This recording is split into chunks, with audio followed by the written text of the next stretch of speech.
Hello, everybody. Glad to be back on this again with my co-host Nick Millet. And so, as most of you know, Shark Week and Shark Fest. What was the other one on? Uh, Shark Fest on National Geographic. that's the one. Yeah, both of them have been starting up, or at least Shark Fest has. Yeah, like the other one, Shark Week is yet to come in I think a few weeks or so from now. But and we decided with that going on, we should hello Jeremy, that we should Hey, look Jeremy. into the Jaws franchise along with its ripoffs because let's be honest, tons of people tried to cash in on the success of the first film. Oh, yeah, definitely. I mean, without a shadow of a doubt, when you have such a successful movie like this, you're going to have someone who's going to try to capitalize or rip off on it. So, Jeremy just sent this message. Just so you guys know, Greg is not doing a show tonight, so you can go however long you'd like. There you go, Don. Now you got extra time. Yep, sounds good. Uh, yeah, hope everything's good from Greg's end. If he had to, he had to cancel some. Hope everything's all right. Yeah, I'm sure he's doing fine. Oh yeah, yeah. Maybe I'm guessing something just came up, or Mr. Nice Guy. Yep, he's one of my subscribers on YouTube. I'm doing great, Mr. Nice Guy. Doing all right. We're diving into my favorite film of all time, and then talking about its sequels, ripoffs, and yeah, I'm excited to start this.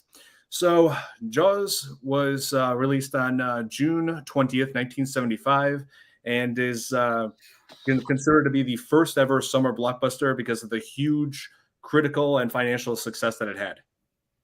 Yeah, and little did anyone know, it became, obviously a huge success upon its release.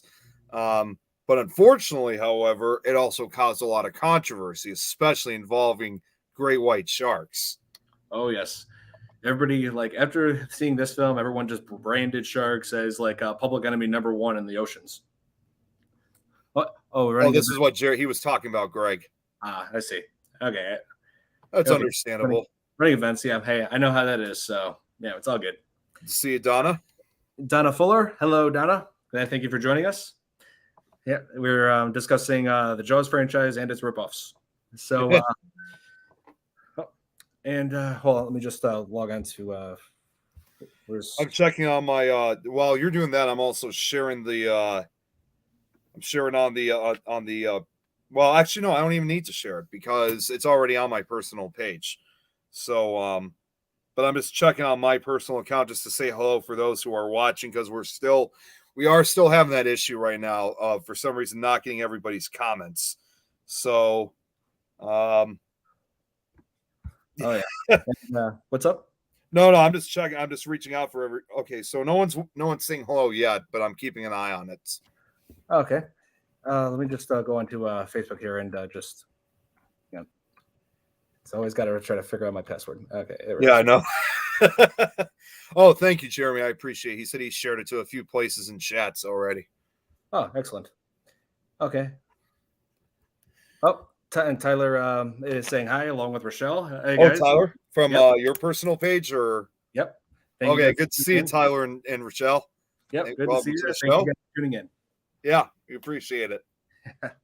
And so, what was your when did you first see Jaws, Nick? Let's start with that.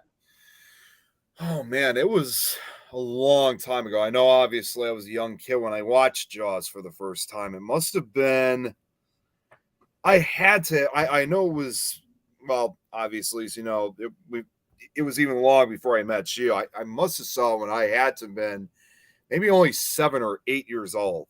Right around that same period, because it was around the same time when I was starting to really get a huge, liking out of horror films. Of course, I was already, a huge fan of Shark Week even back then. So this just generated even more of my interest with sharks.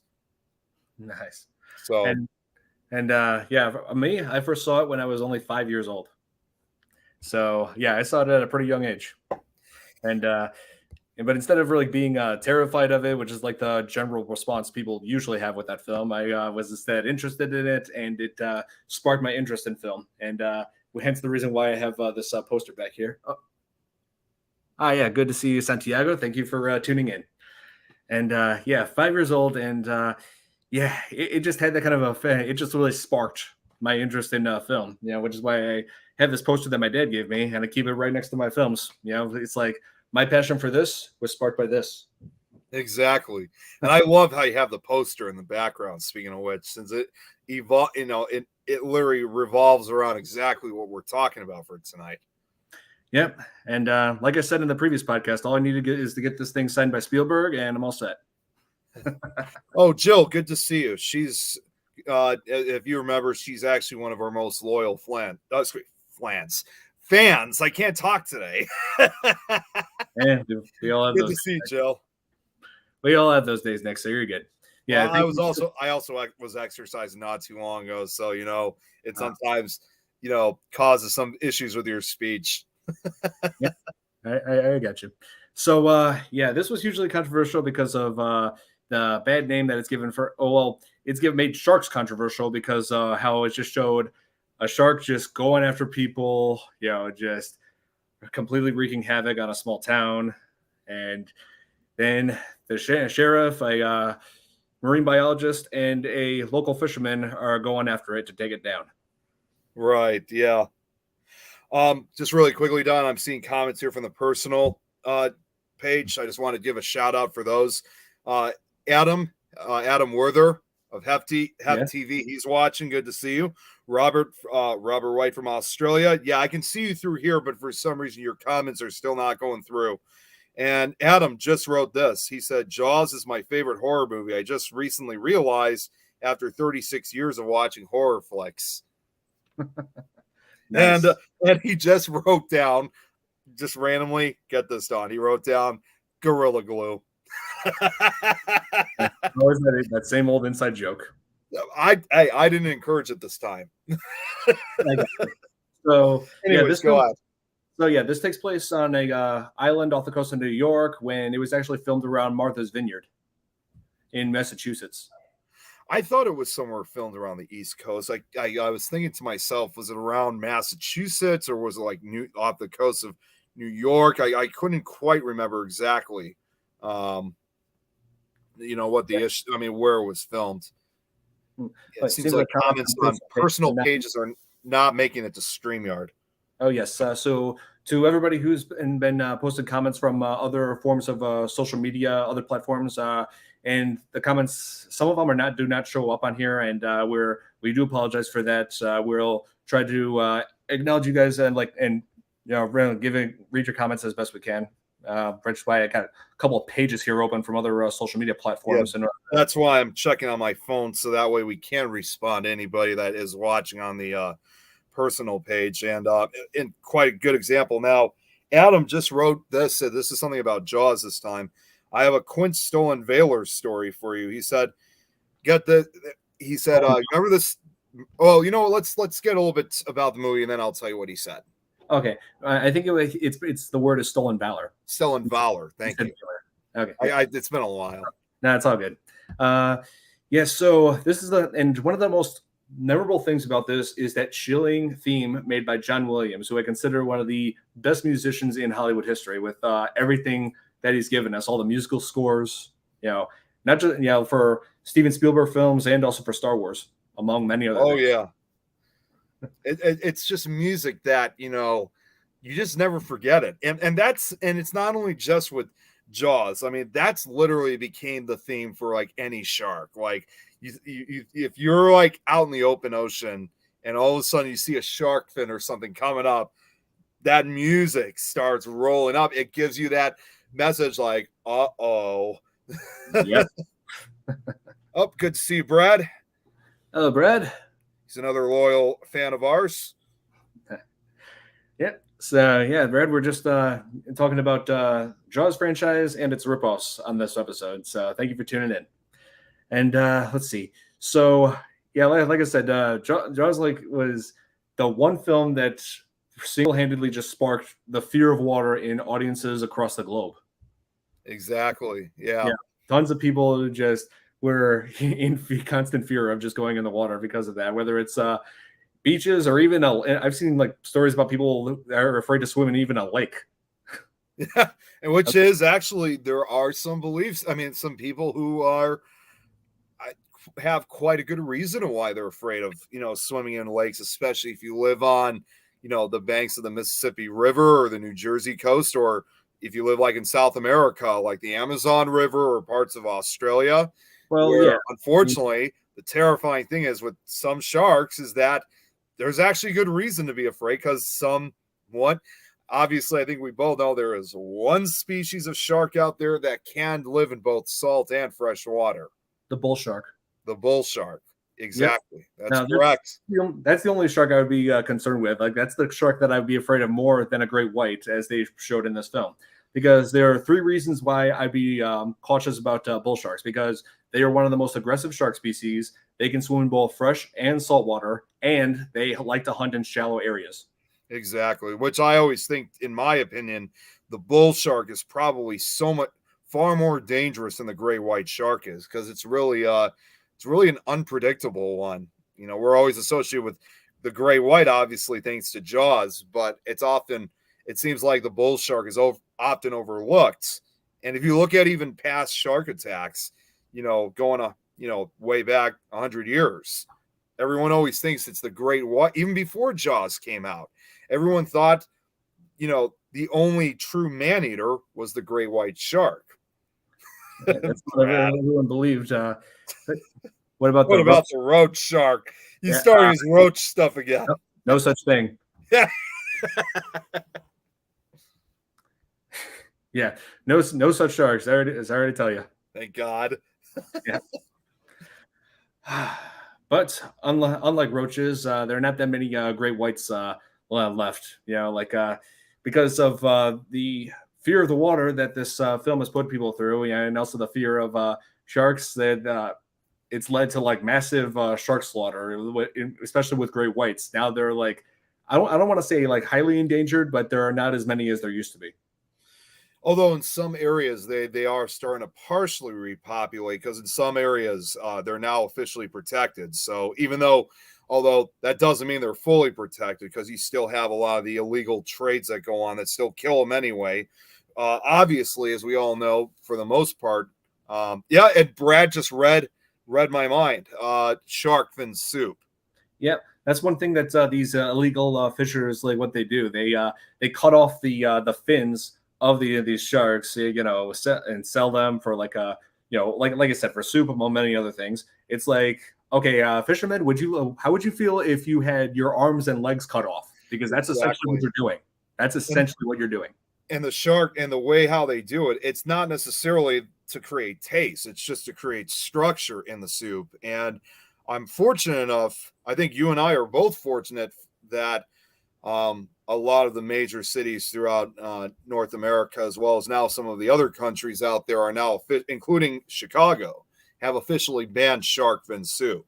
So that way, that's probably the reason why some great whites are starting to repopulate. But again, even without the shark fin soup reasons, it's amazing to me how even almost 50 years after Jaws came out, you have people who are still willing to kill them. Sometimes they just kill them for trophies and for prizes, which is just, such a harsh thing. Yeah, it's like, I'm surprised that only now they're starting to implement more of these laws against finning sharks. It's like, what, it took you like almost 5 decades to realize how wrong that is? Exactly. Adam here from my personal profile, he said, gotta go, guys, work early, but he is interested in hearing my thoughts on the quince theory, which we'll talk about a little bit later. So Adam, I know you got to go, but we'll talk about it, though, at some point during the show. So we won't forget it. Yep, no problem.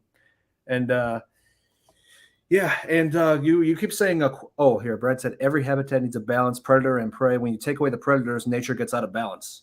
That is absolutely true. Like one of the biggest examples of that, like I have a couple of cousins, they're like deathly afraid of spiders, and one of them, she said that she wishes that spider. Well, like one of them said that they wish spiders would be extinct, and like that would be like a very terrible thing, because without spiders, the world would be virtually uninhabitable for us, because without the insects, biggest natural enemy, keeping the numbers in check, the population insects would spread uncontrollably. It's the same thing too with sharks, because killing sharks to make beaches safer is nothing more than a fallacy.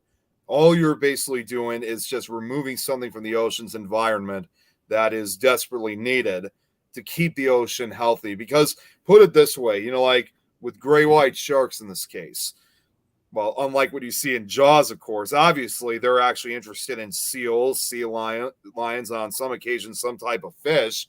Yeah. They're like the hunters of the sea, basically. It's like the same way, like when we go out and we hunt for deer, when we're going out and hunt for deer, it's not always just for food and sport. It's also trying to keep the populations at a relatively controlled level.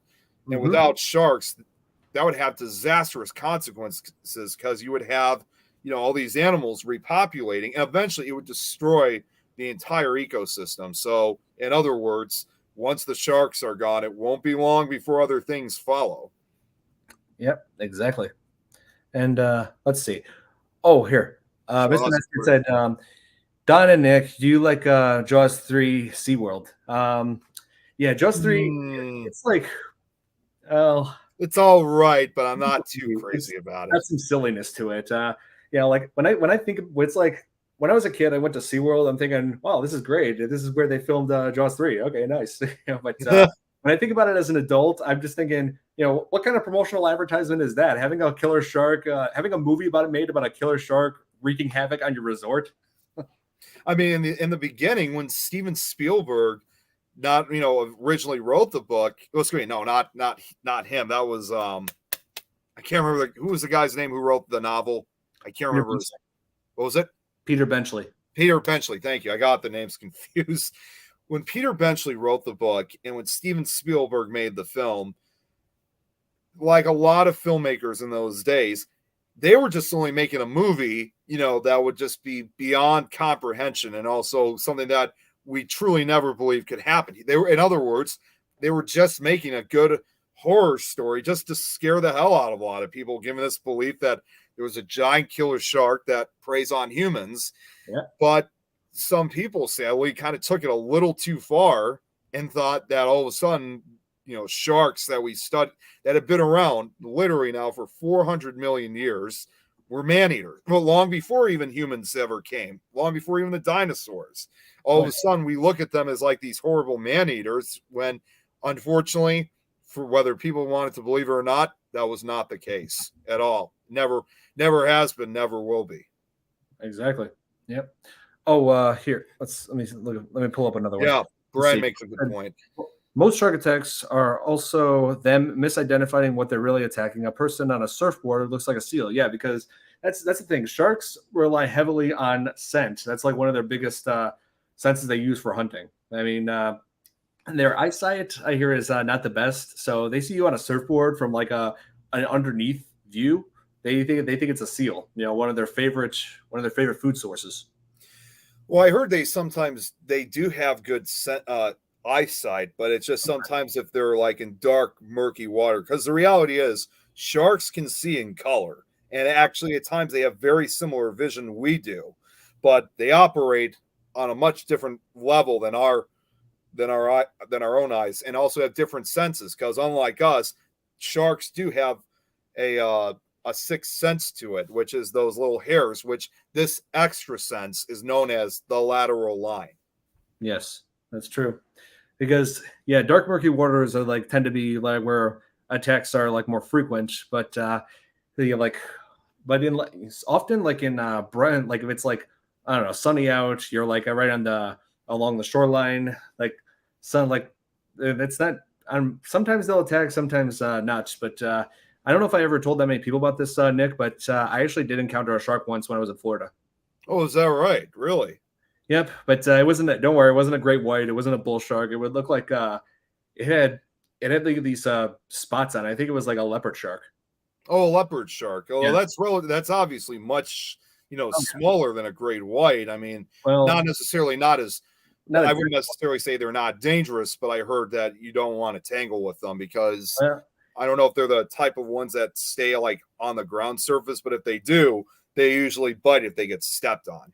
Yeah, because this one was not that big. It looked like it was about, I want to say 3 feet, 3 or 4 feet. I couldn't like analyze the size of it. It just because what happened, it was a very brief encounter. Like I walked out, I was probably like waist deep in the water.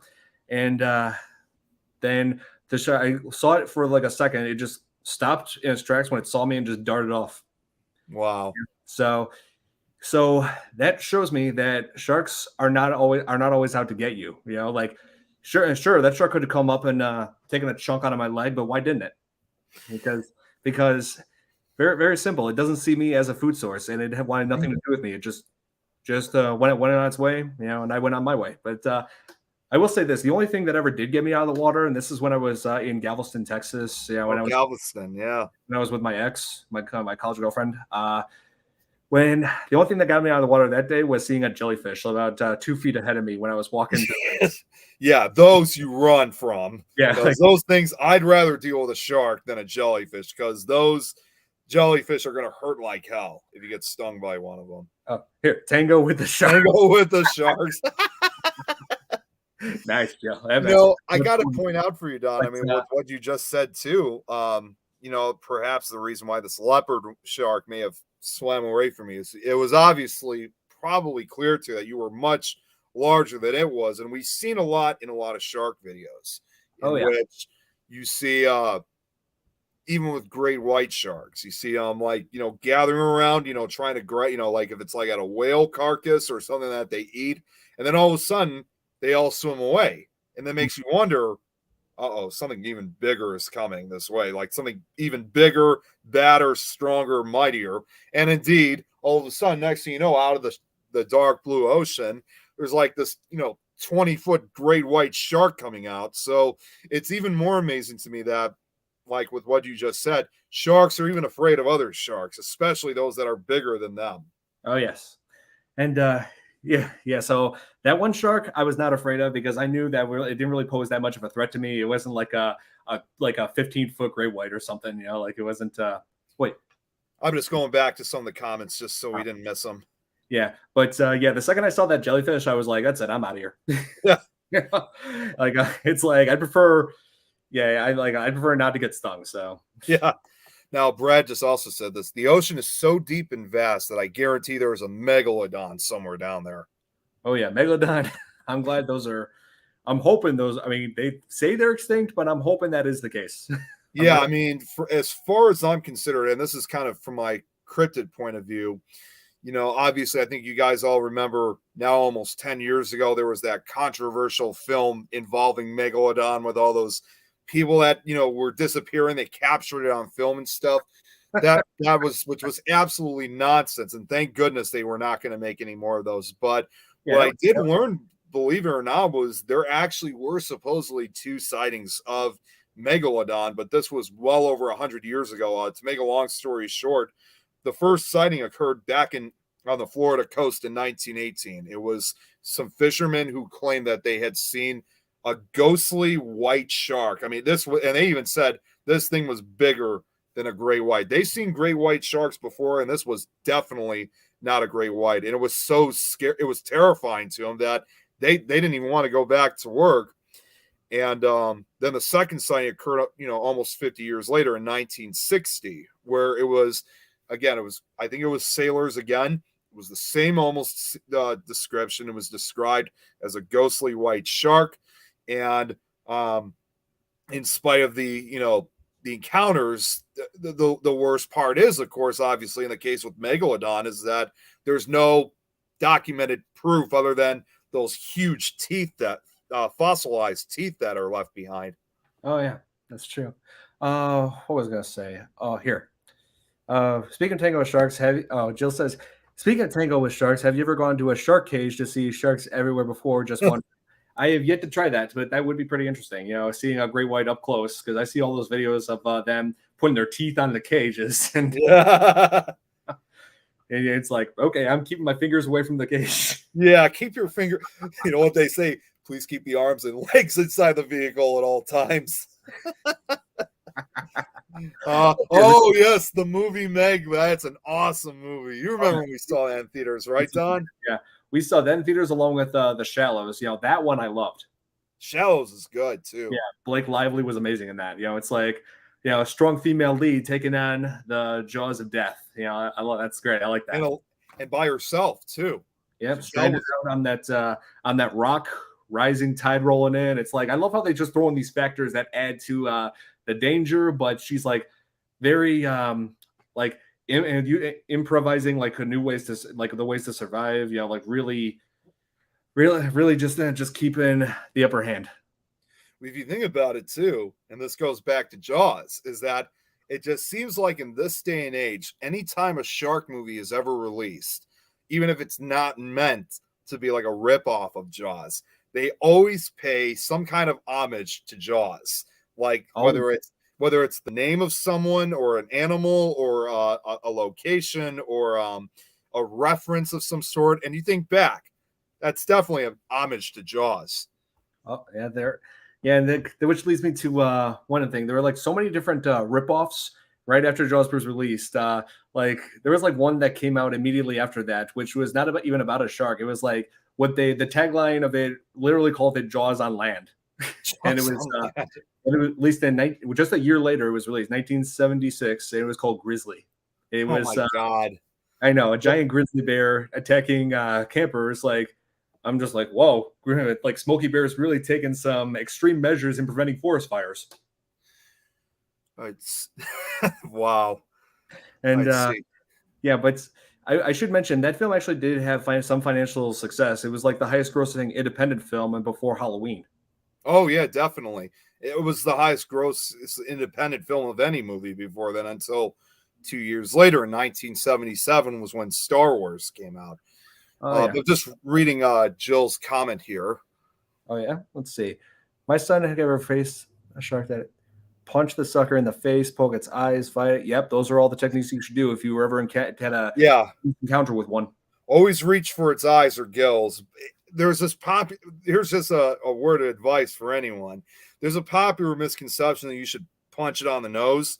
Don't ever do that like with a great white shark or any larger shark. A small shark you may be able to do, but like with a gray white or a tiger or a bull, don't ever do that. In that case, that's when you have to try to reach for it. You try to reach for its eyes or gills because those are its weak spots. Oh yeah. Let's see. Hold on. Sharknado movies.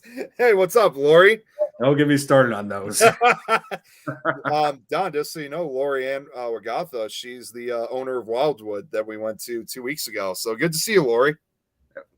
Good, And Jill also said this: I watch every shark movie like it's research. What's up, Wild Bill? Good to see you. Hello, Wild Bill. Yep, and good to have you on here. Thank you for tuning in. And what was I going to say?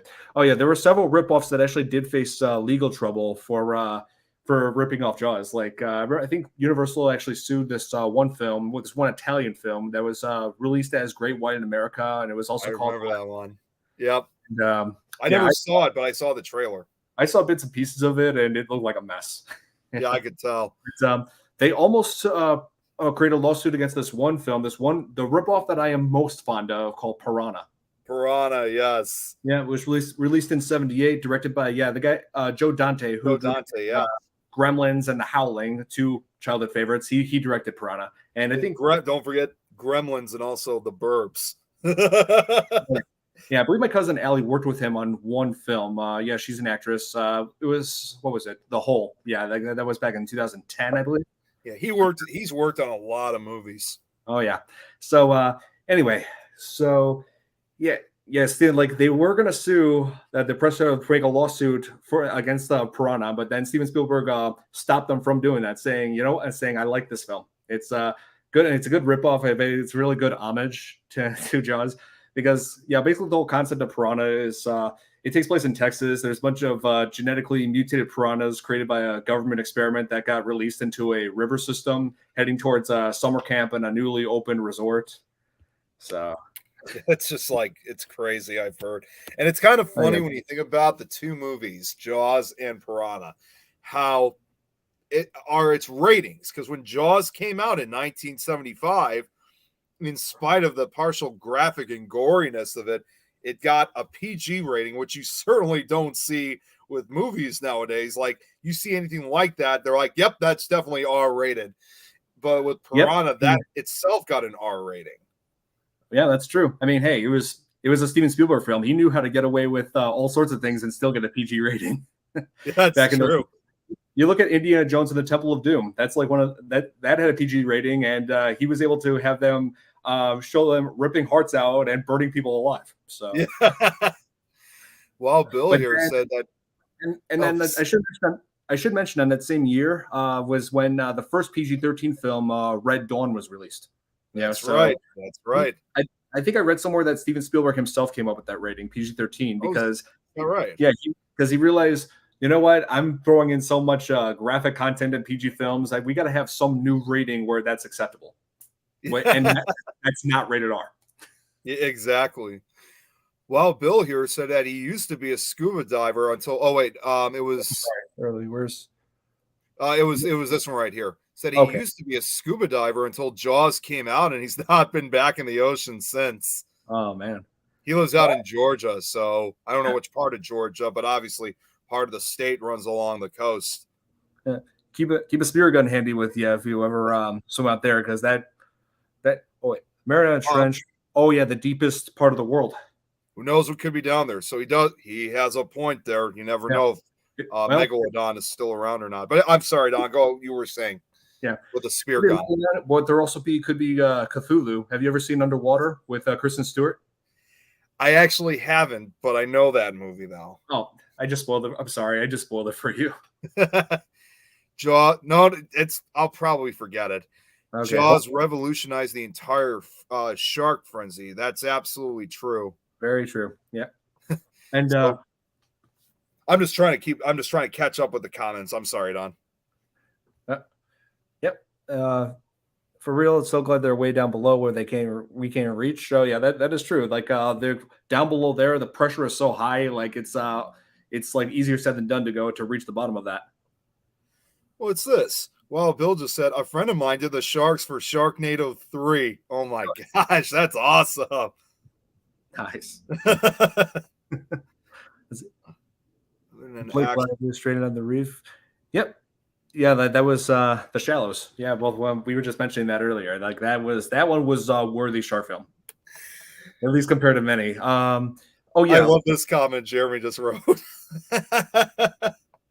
I watched 5 minutes of those Sharknado movies. Never again. I mean, that one's like meant to be comical, meant to be silly, and not taking that seriously. Now, if you want to look at some terrible, yeah, hey, if you want to look at some really bad ones, go on Amazon Prime. They got dozens and dozens of bad shark movies on there. Mr. Nice Guy threw out another one, which this is another one that's not so good. Is 47 meters down. Actually, it was right. I mean, I just didn't like the ending. I was going to say, actually, let me take part of what I said back. For the most part, 47 meters down was good, but the ending was really disappointing. So, because I was expecting something much more better, for lack of a better term. Yeah, they just faked us out at the last minute. They could have done something better for the end of it. But other than that, it was a good film. Oh, yeah. And one thing I wanted to mention, going back to Piranha, like my favorite Jaws ripoff, I consider that like a masterpiece, at least compared to the sequel, which came out just 4 years later, Piranha 2, which was directed by James Cameron. Yeah, is that right? Yep, I didn't know James Cameron did that. Yep, it was his his directorial debut, his first film he directed. Right before he directed the first two Terminators, The Abyss. Let's see. Oh, and also the huge box office hits, Titanic and Avatar. Before that, he directed something that. He directed what he considered, and I quote, the finest flying piranha film ever made. Yes. And then after the second one, as Wild Bill points out, then you have Piranha 3D. Yep. But yeah, that's the thing. In Piranha 2, there's a whole new strain of them, where mutated ones, but the difference is they have evolved to the point where they have wings. So yeah, those things can fly. So that's just completely ridiculous. Yeah. So yeah, just when you thought it was safe to go back in the water, you're not safe in or out of the water. You're trapped. you're just when you thought it was safe to go back, try to go up in the air to stay out of the water. But yeah, just Piranha 3D. He did.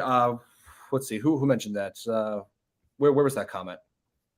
Oh, that was Wild Bill. He just wrote down Piranha 3D. Yeah, Piranha 3D. I remember when that came out. I was just starting. I was the very month when I first started college. Like this is the movie that everyone was going crazy about.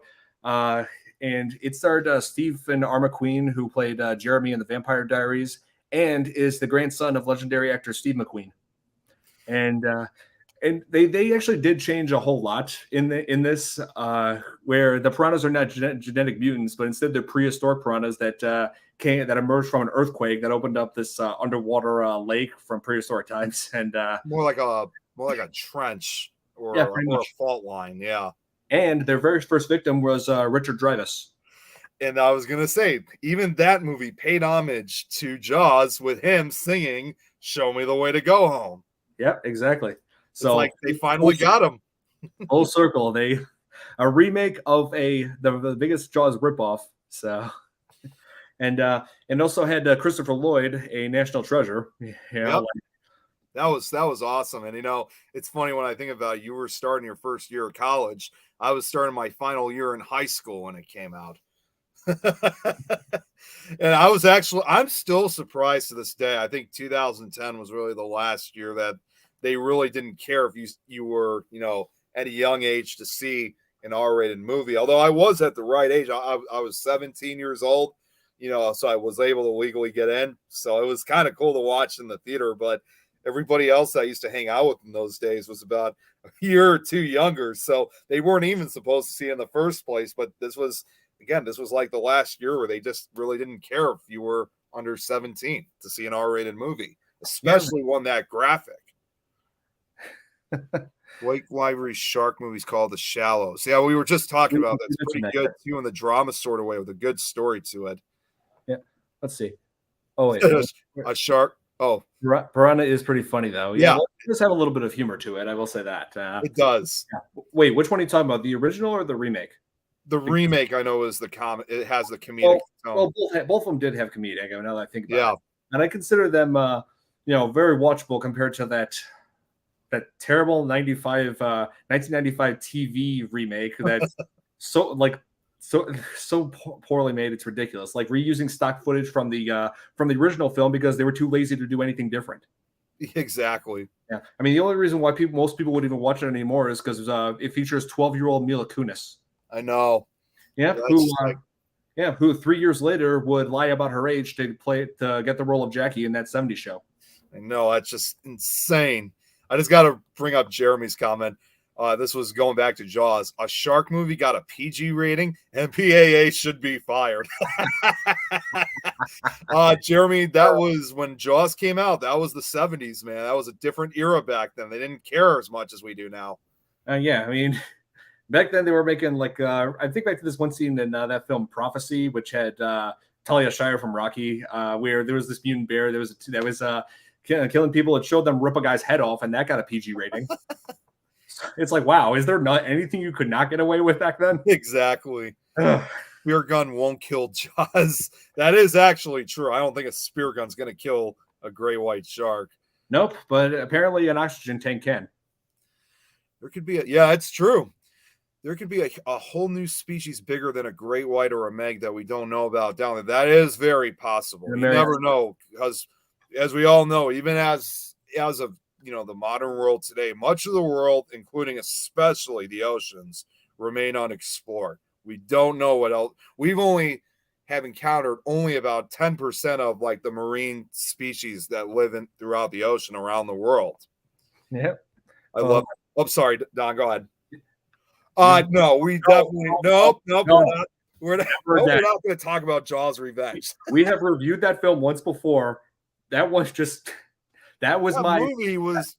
my final goodbye to that film. Yeah, that's not that's just not that was just a waste. Yeah. But I will point out sorry, go ahead, Don. Go. The only reason why they made it was because we just made enough money from Jaws 3D to make another one. Just because you can make one more doesn't mean you should. Nope. Because and the biggest mystery, what I'd like to figure out is how did they manage to get Michael Caine of all people in it? I know, right? Apparently, how on earth? Apparently his explanation for that is because he just wanted to pay off a summer home. So you're doing it for the money. So he was financially desperate.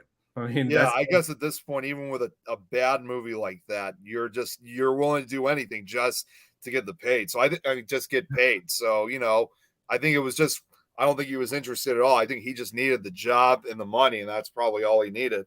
And it features probably the most ridiculous ending I've ever seen in a film, such as where Ellen is driving the boat like straight right about to kill the shark, driving the boat right towards it, where she's having these flashbacks, these sepia tone flashbacks of events from the first movie, which makes absolutely no friggin' sense at all. Because if you have not been there to witness the events, how could you have memory of them? Exactly. Don, I'm just going to share a quick banner because we got a Facebook user here. This is a banner for people so that way they know how to show their names.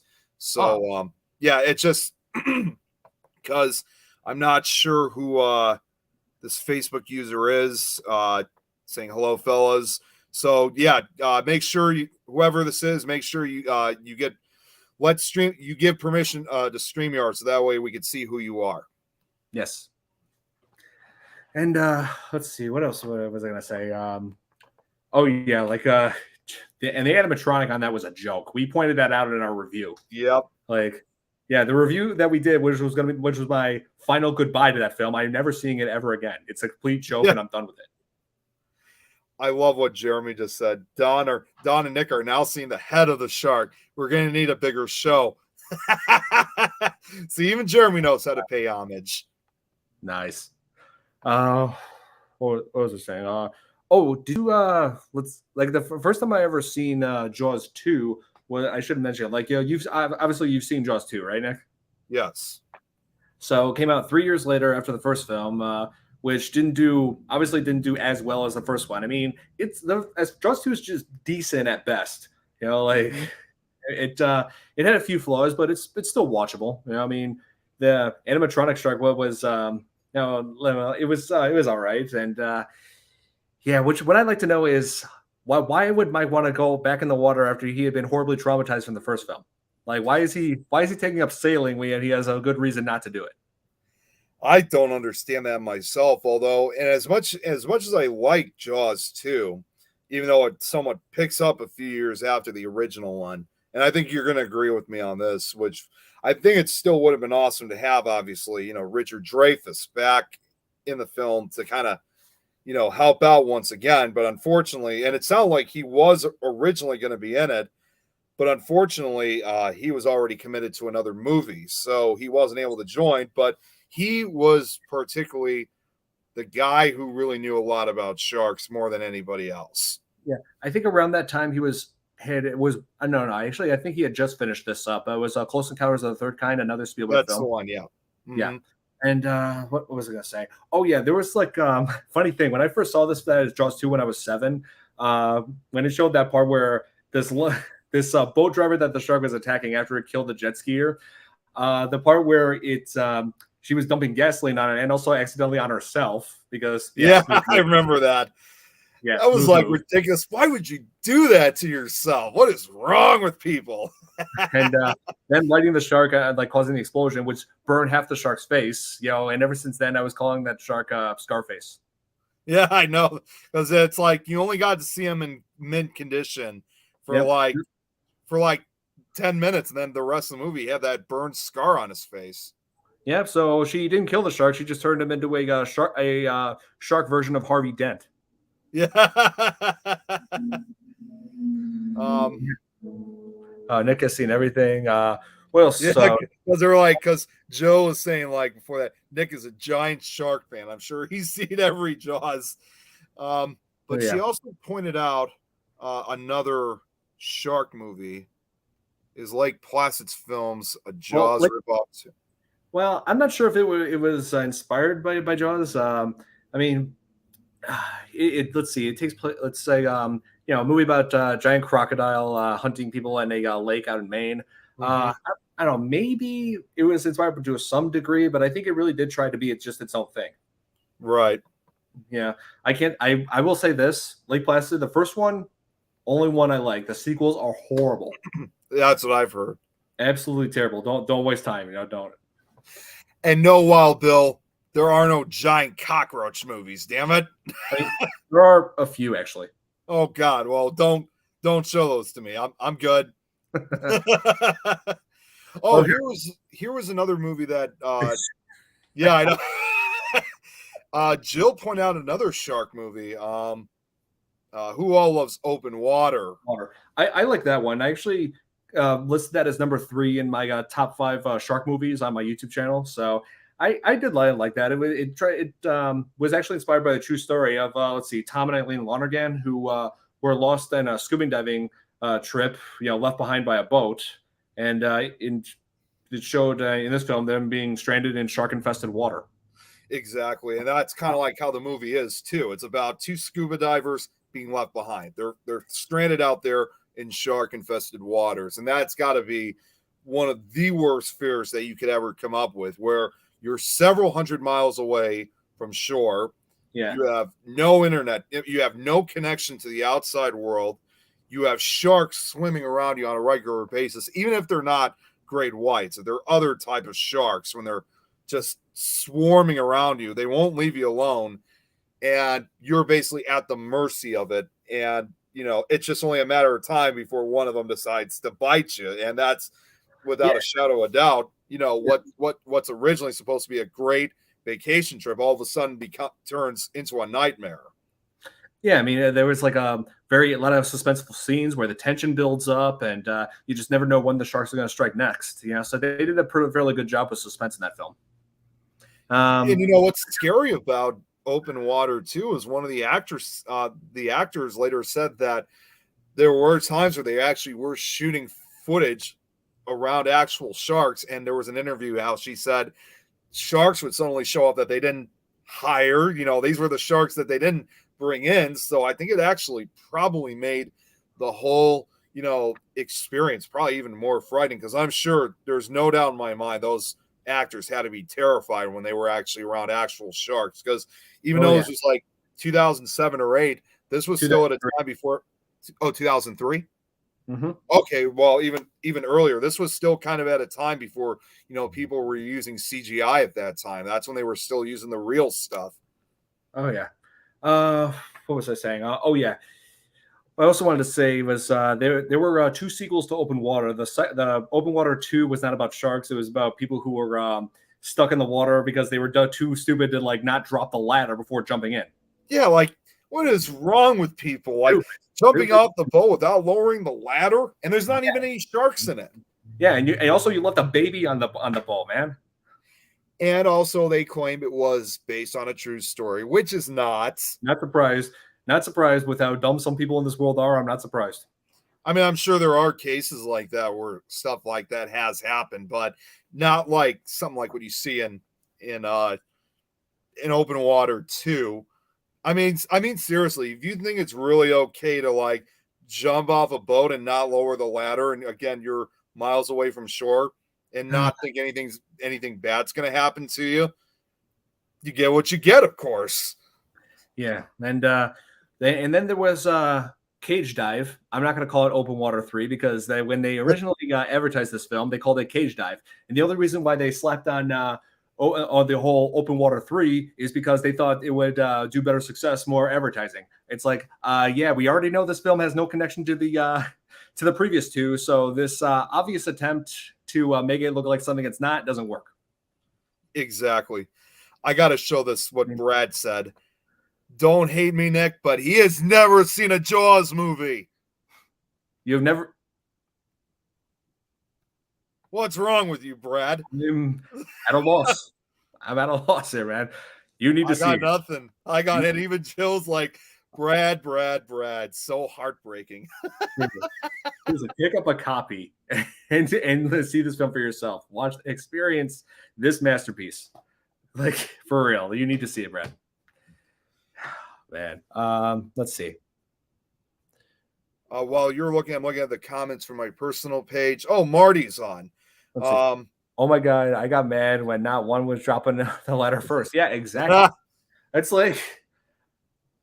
it's like, how do you I feel like just the fact that they left a baby on the boat and the fact that they were just willing to make dumb decisions just demonstrates that maybe they're not ready to be parents. Marty says, just from the personal comments, I think he's talking about, think he's talking about 47 meters down. The story was okay, but the graphics were terrible. I'm not sure if that's what you're talking about, Morty. Marty. Um, the first Jaws was the best one in my opinion, and he also said, "Wonder if they made one more Jaws movies with today's tech, if it would be any good. Couldn't Yeah, be any worse than Jaws: The Revenge, of course." yeah. I mean, I'm just glad that yeah, I'm actually glad that Back to the Future Part Two's prediction about Jaws 19 did not come to pass. Yeah, but I will say this, Nick, I am still waiting on those flying cars. Yeah, that's so true. And even they've came along to the future. The actors that played them, man, they still don't see them. Uh, I gotta bring this up. Brad said he's a sci-fi nerd, and now everybody else is like, "Get out of here, Brad!" Okay, well, Bye, hey, bye, Brad. hey, easy. Let's hey, easy there, people. I Yeah, mean, they're joking. And then Marty here, it's like saying, "Brad only watched the first one." I only watched the first one. Okay, so he's watched the first one. That's the only one that's really worth seeing if you want to experience the best of suspense and filmmaking. Yeah, but what else was there? Let's see. Oh yeah, I wanted to also go back on what was it? Jaws 3D. Like I said, like I'm not the biggest fan. I will say this right now, not the biggest fan of 3D. I mean, there are some times where it does work, where it kind of like immerses you into the film, which is what it's intending, but often it just doesn't create the proper effect for it. It doesn't. And, they only made it as Jaws 3D because a lot of horror movies, especially because if you think about it, it was released in basically the third year of the 80s, which was 1983. And that was basically the year where you had more second sequels than any other year. You had Jaws 3D, you had Friday the 13th Part 3D, you had Amityville 3D, and they were all branding as 3D movies. And Yeah, obviously, they were only doing that because they wanted to try to get, a more, well, not necessarily more attention, but wanted to get more success, saying that, oh, it's in 3D. Let's go check it out. When unfortunately, the reality is with some of those movies, it wasn't even made to be 3D to begin with. And like you said, some of the effects were, even if it did have 3D, the effects were just not that great to use. And there yeah, were times when they would just throw it to you on the screen, even without 3D glasses. exactly. Like oftentimes in 3D movies they just do this. Make it look like this is coming out at you. Like it just looks really awkward. Jeremy But makes a good point. The 3D yeah, attempted on Friday the 13th were terrible. yeah, that's true. I mean, I got hang on.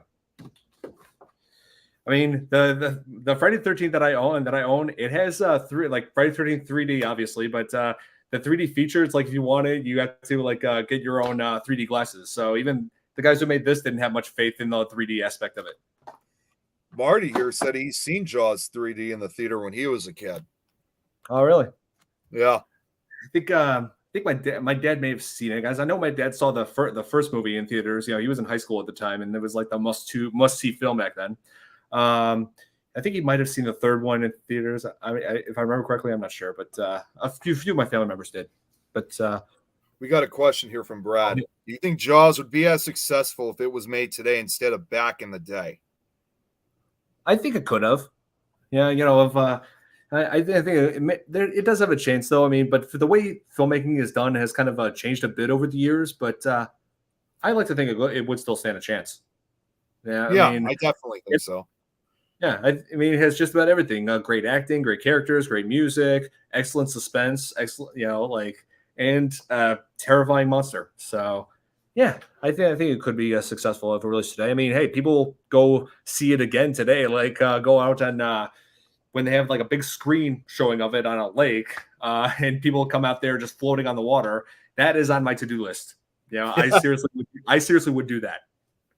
Just watch the movie all on a floating device in the water. I would do it. I'm sure. Jeremy says he thinks he saw a DVD at Walmart that had zombie sharks. Oh, and there's always those horrific ripoffs. Like some of them are even worse than Sharknado themselves. Exactly. I've seen a bunch of those on Amazon Prime. Like one of them actually showed a trailer of this woman like PTSD from a shark attack, and then was like looking behind her, and she's in a house. She's in her house. Look behind her. Shark comes through like a window. What sense does that make? Like what? I'm like, what the hell was that? Oh, Marty now says actually surprisingly, Jaws 3D scared the hell out of him when he was a young kid back then. So I could sure understand, why it would have frightened him. But like for us now that we're older, we would see that would be more of a laugh. But I can understand why it probably freaked him out when he was a kid. So Oh yeah. So yeah, the first film is like the one you should really see if. Oh wait, gotta love Betty White from Lake that's Placid. right. Oh yeah, Betty White was in Lake Placid. That's right. God rest her soul. yeah. Oh yeah, and she will be deeply missed. She's been like such an amazing actress. Yeah, and Now, yeah, I know she was great. Now, Mr. Nice Guy had another question for two other shark movies. What do you guys think of the movie Reef and Deep Blue Sea? oh yeah, The Reef. It's an Nick. If you haven't seen The Reef, it's an Australian shark film where a bunch of people are like transporting a boat, but the boat hit some reefs and went under. So they were trying to get back, like find help. And there's a great white pursuing them. Like Yeah. that one had some good suspense. That one I did like. I actually featured it also that on my top 5 shark movies. That along with Deep Blue Sea. Like And what did you think? I haven't seen Deep Blue Sea either. Is that one any good? I think you got so. it right with you. It's better than the Jaws sequels. I will say that. Okay. It has Samuel L. Jackson. It has Thomas Jane. It has LL Cool J. And also Honestly, it was directed by Rennie Harlin, who directed Nightmare on Elm Street 4, and and he also directed Die Hard 2. So yeah, a lot of action-packed movies. Oh yeah, mostly with action and horror stuff was his thing. But yeah, Deep Blue Sea is definitely worth seeing if you like shark films. That I consider one of the best ones. But just don't see again.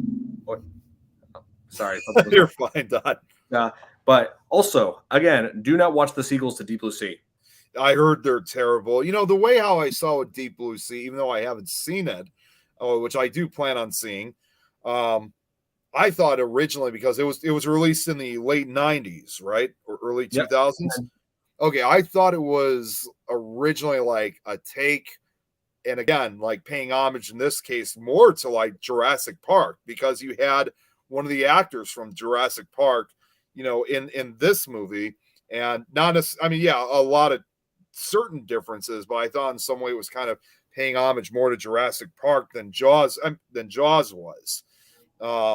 Not saying that it would have paid any type of homage to it. Right. Well, Bill says I get mad at Shark Week because no one ever gets eaten. Well, there's a reason why. Though there are a lot of shark attack survivors, that's for sure. Who tell their stories. Yeah, that's true. And what? Oh, she's talking about open water too. Oh yeah. What else was I gonna say? Oh yeah, back at Jaws 3. I will say this like again about the 3D. I feel like often it just feels like a cheap gimmick. I mean, especially now when it feels like something that just keeps coming and going. Like I remember they introduced it like in the 50s with the creature from Black Lagoon. Mm-hmm. I feel like it didn't I don't think it really added much to that, but then they sparked it up again in the early 80s, like you said, like with the horror films, the sequel horror films. And then in 2010, like when they did it again with Avatar, that's when I feel like it did work pretty well. Mm-hmm. And let's see. Oh, also, remember when they released 3D TVs, like plasma had 3D on it? I remember that, yeah. I feel like that was kind of pointless. Yeah, I mean, my parents I remember my parents said that their TV had that. Like it came with the 3D glasses and everything. And the only time I ever remember the one when I first tried it, it was during Christmas time. I decided when I was watching The Grinch and I looked at the Jim Carrey Grinch. I looked at 3D. I found the 3D glasses and okay, so maybe I'll just program them and see how it works. So I turned them on, put them on, and yeah, they had some 3D effect to it, and that's it. That's the only time I ever used it. Exactly. Jill, yeah. So you kind of already answered the question for us. She was asking how long we're talking tonight. Greg Backen will be doing his. Yeah, Jeremy told us that we can go on however long we want, so we're not in a terrible rush. Yeah. So yeah, we can continue this as long as we need to. We can Just keep saying. this discussion water that been allotted for. I'm sorry. I'm just trying to catch up with all the comments with everybody. The world lost a treasure when she. Oh, we're talking about. They're talking about Betty White.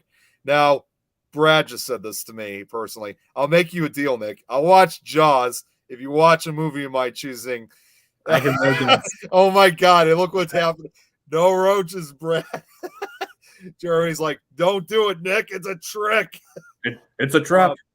Yeah, and then and get this. He says, I've seen so many shark movies, just not Jaws. Wait a minute. Wait. Hang on a second. I gotta say this. I'm sorry. I gotta say this for Brad because I know him. So you're telling me, or telling us, let's say that you have seen so many shark movies, but you have not seen Jaws. Really? Come on now. That's like the one definitive shark movie. That is a must-see for anyone who likes film. Without Jaws, we would have never had any of these shark movies, even the terrible ones. Yeah, believe me, there are tons and tons of terrible ones. It would be a roach movie. I forgot to mention this one terrible one, Nick. There was this there was this film called Devilfish. Jeez. It was an Italian horror film, where it's supposed to take place in Florida, but the people in this film are clearly not Floridians.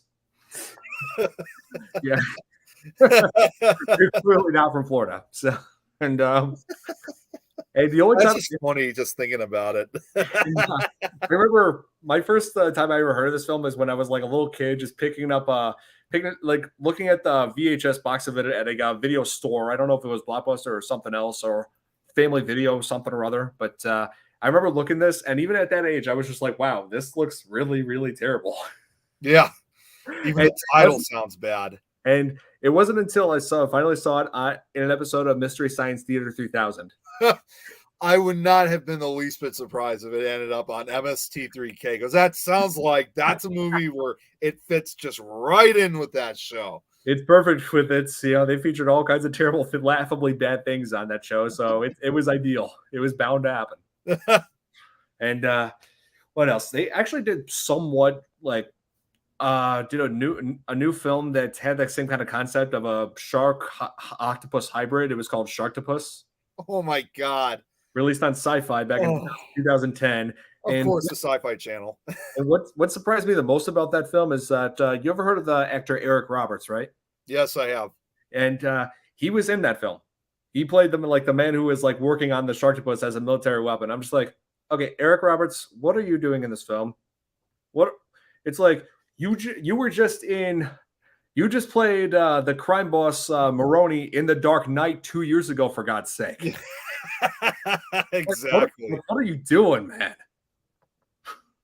What's this? I'll watch Jaws tonight after Skinwalker Ranch is done. Good. And then you come back and tell us what do you think. Yes, definitely. Oh, wait, what is this one? Hang on. I'm glad Ernest never did anything with sharks. Rest in peace, Jim Varney. Yep, indeed. Yeah, another treasure gone too soon. Exactly. Yeah. What else was there? I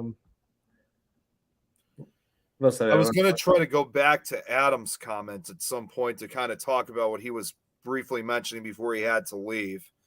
It was on the whole thing with Quince. It was something involving the Indianapolis. Oh yeah, that was probably my favorite scene of the entire film. Oh yeah, and it was like it was probably as close as you can get to basically a shark survivor telling basically one of the worst, singings that ever occurred during World War II. Not to mention, even more frightening was that it actually happened in real life. I mean, for those that don't really that don't know about it, but back in July of 1945 was when there was a the USS Indianapolis was heading out to Japan to deliver the parts of the bomb for Hiroshima. Yep. Unfortunately, there was a Japanese vessel that happened to be nearby, and it fired two torpedoes at the ship. And just like you hear in the film, the whole ship went down in 12 minutes. Tragically, 300 plus men died with it, but the remaining 500 or so remained out in the open ocean for 4 days and 5 nights in shark infested waters. And I can't imagine how terrifying that was, because the hard, what's even more sad about is most of these were kids. Most of them were only like 19 years old, but you also had some who were as young as 16, 17 years old. So people who lied about their age to get in the military. well, not only just, lied about their age, but there were parents who did sign them up. There was actually one survivor who was, who was getting signed up, prior before all of this, he was getting signed up in the Navy, and his dad was there for it. And he's writing down, putting his, parental form saying that he could join. And he said to him, "You know what I'm signing here, son?" And he's like, "I know what it is. It's you trying to sign me up." And he said, "No, I'm signing your death warrants." So, because you never know, basically, because this was during the height of World War II, and like most wars, you don't know if you were going to be coming back home afterwards. Yeah, that's because World War II had more casualties than any other war. It's even to this day, it's still considered the deadliest conflict in human history. And in this case, with the USS Indianapolis, they actually consider this the worst shark attack in history. Although surprisingly, the most amount of shark people of these men who died actually didn't really die from the sharks themselves. And here's the other reality.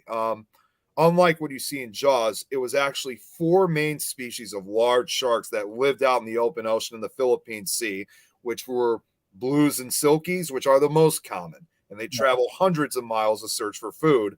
Makos are the fastest species of sharks, and also in these waters were some of the most aggressive sharks in the world, oceanic whitetips.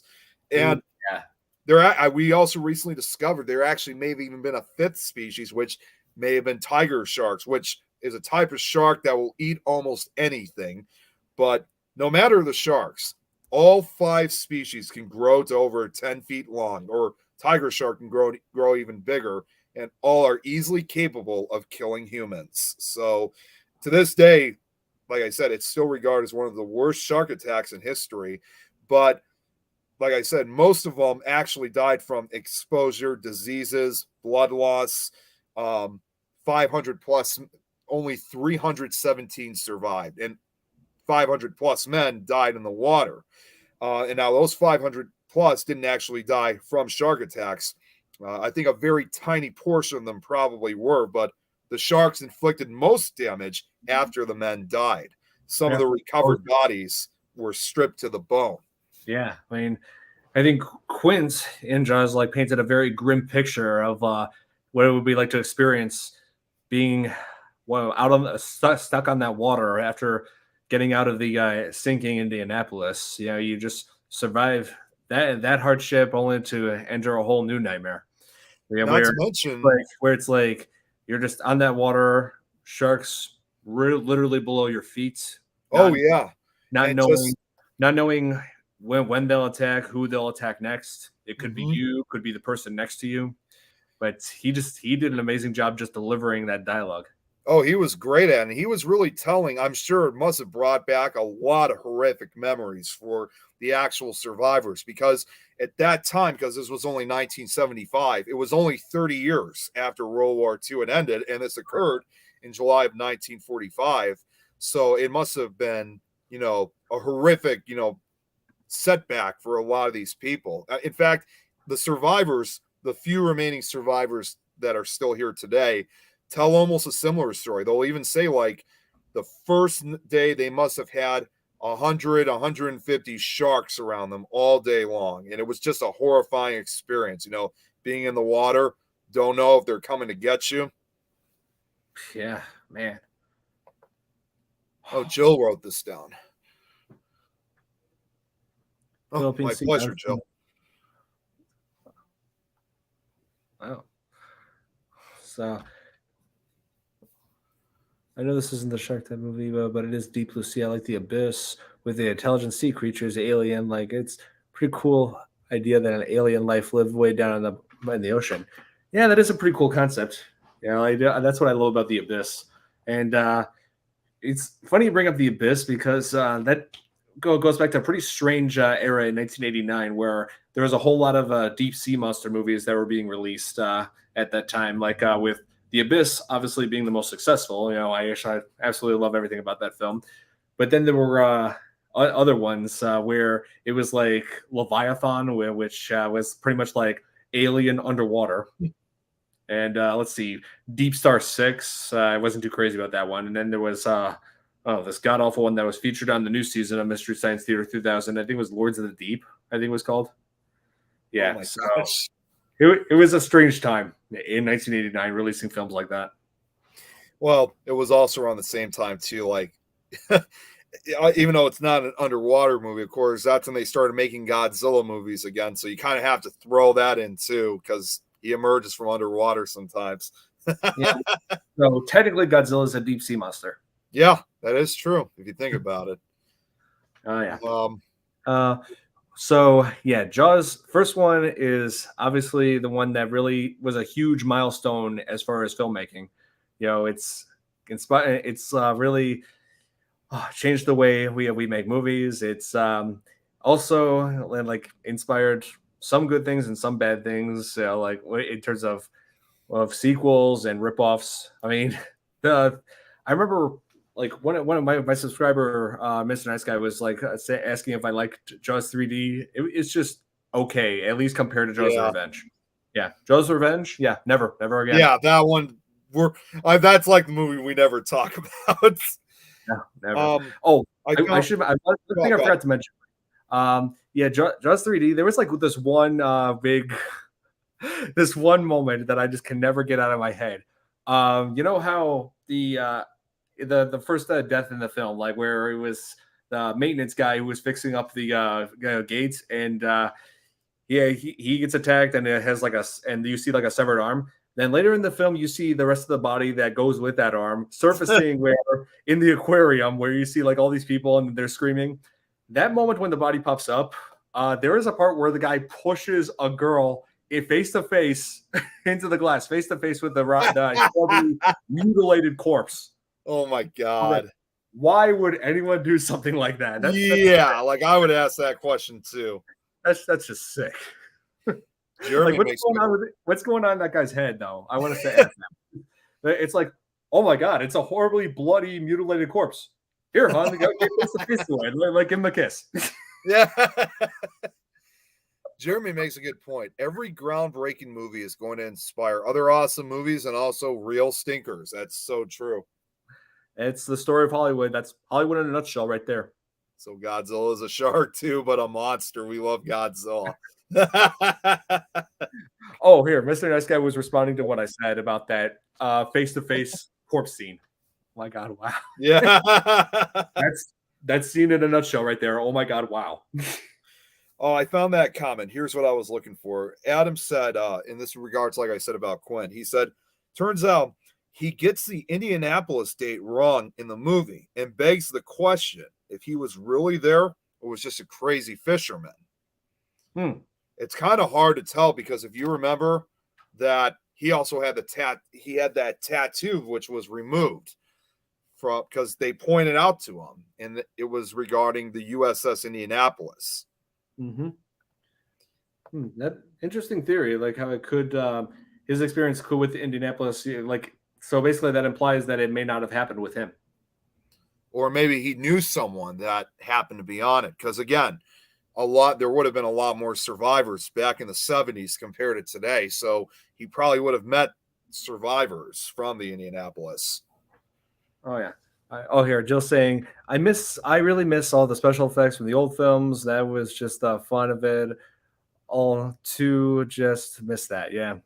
Well, that's the thing. Once all like visual effects and CGI were introduced, that just became a whole new norm for filmmaking. That's kind of the sad part. Yeah, because when Jaws was released, they made it into like not just a monster movie that everybody typically expects. They made it a huge hit where everybody expects like higher standards now when it comes to creature features. Exactly. Yeah, so it's like the old effects were just not good enough anymore for some people. Oh, what's this? Brad just said this. Just turned in Jaws just for you. Can't guarantee I will like it. Oh, he turned it on. Can't you see I like it? Oh, come on, give it a chance, Brad. Turned on. Yeah, that's what he meant to say on. Yeah. Okay, I got you. Oh, wow. It yeah, Jaws is just one of the films that I will never forget. But it did inspire like quite a few ripoffs that I wish I could forget. but Yeah, including I'm just going to bring up one, just well, one, because obviously, as you know, I did a slideshow on this, and this wasn't even a shark movie to begin with. But let's just start off with this. Obviously, obviously all too well, like with the movie Amityville Horror, right? oh, I know what you're gonna say. Yep. And the first couple movies, it inspired the original franchise, which I'm going to say right now, in the official franchise, there's been like 11 movies since the official movies since the original film came out. And yes, that does include the remake. But starting around what I think 2014 or 13 or maybe 2016 actually, there was a whole bunch of other low budget, basically student movies that were made that used the term Amityville, but had nothing to do with the house whatsoever. And they literally went to the extreme, and they actually even went as far as to making a shark movie with Amityville in it. And I was like, are you freaking kidding me? They actually went that far to make a shark movie and use the Amityville title? Give me a Yeah, break. I think I saw that featured on Amazon Prime when I was scrolling through movies the other day because they put. I mean, don't get me wrong. Amazon Prime does have good stuff on it, but then there's also lots of terrible things. Yeah, I mean, They even had Exorcist Shark. They have Virus Shark. They have they got the Santa Shark. Santa Shark. They have Mega Shark versus Giant Octopus. Mega Shark versus Mecha Shark. There's so many terrible ripoffs. It's like sand sharks. There's sand sharks too. Too many bad ones to count. Giving it a chance with no promises. He's more of a side. Well, just give it a Brad. Whether you're a horror film fan or not, everybody has seen Jaws. That's just the bottom line. That's like the one movie you got to see. Now, Jeremy has a good question here. This is a good one. I wonder what Stephen King would do if he did a shark story. Oh, good question. Yeah, I mentioned like for him to pull off a shark story, it could be tough, but maybe not impossible. I mean, no, don't start with Jaws the Revenge. Do the original one. No, first film only. Here, I'll even if you'd like before we edit, I'll even show him the trailer. I could show him the trailer from here. Here, it looks like this. Only this. Oh, Jeremy's already got me covered. Brad, watch it and report it back to us on Supernatural Talk, our show on Thursday. Yeah, do not start with Jaws the Revenge. No, that one is Jaws. I'll tell you right now, Jaws the Revenge is basically everything the first film isn't. Exactly. Dull, boring, completely uninspired, has the worst animatronic I've ever seen in my entire life. It is a complete waste of time. It's not worth it. Jill has another one. But they have made a shark alien one yet on another planet like Alien. What? You know about that or which movie is this, Jill? I'm not sure what it is. Yeah, see? Even Mr. Nice Guy saying, Brad, start with Jaws 1. Oh, here's what she's saying. They need an interplanetary Jaws made. Who will direct this for me? Nope, I'm off. Okay, so are you saying you might give Jaws the Revenge a thumbs down? Thumbs down. Double thumb. And if it was possible to do that with my feet, I would. Oh, she's asking if there is one. That's what she's asking. I see. To my knowledge, no. I don't think there's like an outer. Well, actually, If you count one of the Sharknado movies, there was I think there was one scene where there was a shark that did fly into space. So if you count that, then yeah. Oh my god! And, you know, if I can give a trivia fact about, because I've only seen the first Sharknado movie. Yep, yeah. Brad, you're right. Jaws in space. But Let me look up. Hang on. while you're looking that up, I'm going to say this. If any of you guys have seen the first Sharknado movie, what's funny about that is the footage they use for the sharks is obviously very recognizable footage for two reasons for me. It's because the footage that you see of the sharks swimming, you could clearly see that it's stock footage that was probably taken from Shark Week. And then the other footage of like the waves coming in, you know, like the waves that like those close, and it looks like it's old fashioned footage. You know what I'm talking about? Where the waves are coming in, it looks like it's like made from the 60s. Well, guess what? I know where that footage is from. First of all, it has nothing to do with sharks, but it's actually footage from Hurricane Camille back in 1969. They're using actual hurricane footage from the 60s to give that look with the water coming in and stuff like that. I'm like, I watch, I'm like, wait a second, that's footage of Hurricane Camille from 69. There you go. Jill said, there you go, Brad. Got to make this happen when they finally do make Jaws in space. Don't forget who had the idea here. Oh, here. I think this is about as close to it as we're going to get right now. That's funny. That literally looks like the shark from Jaws 3D. Yeah, this is Sharknado 3. So he was right. There's another shark movie I thought of. This was released now over 10 years ago. What was that movie called? Shark Attack 3D. What did you think of that? Shark Attack 3. No, Shark Attack 3D. It was in 2011 it came out. Oh, okay. That must be something else. Because I thought you were talking about Shark Attack 3, which actually had a Megalodon. No. Not that one. No, they did a Shark Attack 3D. Oh, okay. That was more of a... You never saw that one, or... Don't believe so. Well, basically, what the plot is, it's about, again, once again, some college kids that go out to a lake that, to spend their summer, or whatever it is, and they encounter different sharks. Even though this is a freshwater lake, they're encountering great whites, bulls, tigers, hammerheads, cookie cutters, blues, silkies, sand tiger sharks.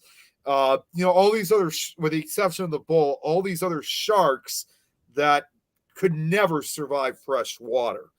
And it was basically let's just put it this way. It was eventually revealed that it was people that put them in there, and they supposedly said they were huge fans and they were actually inspired by Shark Week to bring these sharks into the lake. What reason? I have no idea. I can't remember.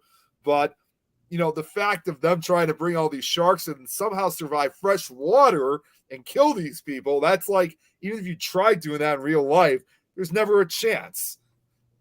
Oh, Mr. Nice Guy is saying I've seen it. Oh, I think he's referring to Sharknado 3. Sharknado 3. Yeah. And then you were showing this comment of Jeremy. Make it a super large shark that devours worlds.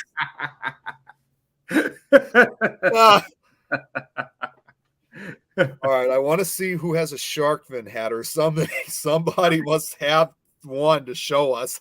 Yeah, that's LL Cool J. The song, My Hat is Like a Shark's Fin. I was actually thinking of, and normally I don't really listen to his music, but ironically enough, this song has kind of become the unofficial song for Shark Week. It actually came out a couple years after Jaws, which is Jimmy Buffett's song Fins. And if you remember now, almost 10 years ago, they had one of the few Shark Week festivals. It was summer of 2014 out in California. Oh, yeah. And he actually performed a Shark Week version of Fins. So it's just sometimes a little bit exciting how it became the unofficial song for Shark Week. And he has revealed that every year he'll take a break from his concerts and tours to be with his family, and they'll usually sit down and watch Jaws and Shark Week. So they're huge fans of it. And when he made this re-lyric version of Fins, he had a lot of fun doing it. I just wish he could have actually recorded it, because that could have became the theme song for Shark Week, which would have fit perfectly. Yeah, it could have. There is one song that's about that focuses on sharks that's become the most watched video on the entire internet now, and it's like a kid-friendly video, like focuses on toddlers. You know which one I'm talking about, right? I think I do. It does. It's starting to sound a little bit familiar. I think it was something called Pink Fong. It was called Baby Shark. So now they're trying to make sharks friendly to kids. Oh my gosh. Yeah, my niece, my 5-year-old niece and my 4-year-old nephew have listened to it for no end. Doo-doo shark. And That's now funny. I feel like now it's gotten to the point where a lot of it's like all the kids that like play it so much on the iPads and whatnot that all the parents out there are probably just annoyed with it at this point. Yeah. But you know what? But Nick, here's the thing: the parents are overlooking a very simple solution to that problem. And you know what it is? What's that? If you're annoyed with your kids playing Baby Shark, here's the solution: just show them Jaws. Actually, Yeah, just show them a scene from Jaws and tell them that's what Baby Shark grows up to be. That's it. yeah. Done. What's funny, my friend Terry Mackey's looking at the personal comments. There's not really a lot going on in the personal chat over here, so that's why I haven't said much. Terry Mackey here says that she only knows of Jaws. That's basically it. Thanks, Terry. Appreciate it. She said love our show. So thank you. Thank you. So I'm actually surprised, because we had I don't think he's watching anymore, Robert White, because he lives down in Australia. Wow. And you think to yourself, when you think of Australia, you think of course, great white sharks being one of the highly habitable areas for great whites. Oh yeah, among other things, they've gotten their wildlife. Yeah, including jellyfish. Well, you have to remember too, everything is big down in Australia and the land down under, including the great white sharks. I mean, don't get me wrong. I think Australia, it seems like a very beautiful country, especially Sydney. It is. You know, like I would love to see Sydney and look at the popular locations like the Opera House. Like that's one of the biggest architectural things you have to see in that city. You know, it looks amazing. And when you go in the water, though. but at the same time, you got to be careful of like some of the wildlife they got there. Like not only the sharks, but they also have the Australian box jellyfish, which is the most poisonous animal on the planet. You know, I've heard my share of horror stories of people who've been stung by one of those, and if they don't get treatment, they die within an hour. Exactly. They got a lot of great stuff, but also a lot of stuff you really have to be careful with. In fact, if you kind of look at the sharks, unfortunately, Australia, along with the coast of California and South Africa, they're among one of the 3 highest areas where the most shark attacks or in this case, the most shark attacks involving the great white shark occur, unfortunately. That's true. And not only that, but they also have the Sydney funnel web spider. That's true. They got that. And they also got 7 of the 10 deadliest snakes in the world.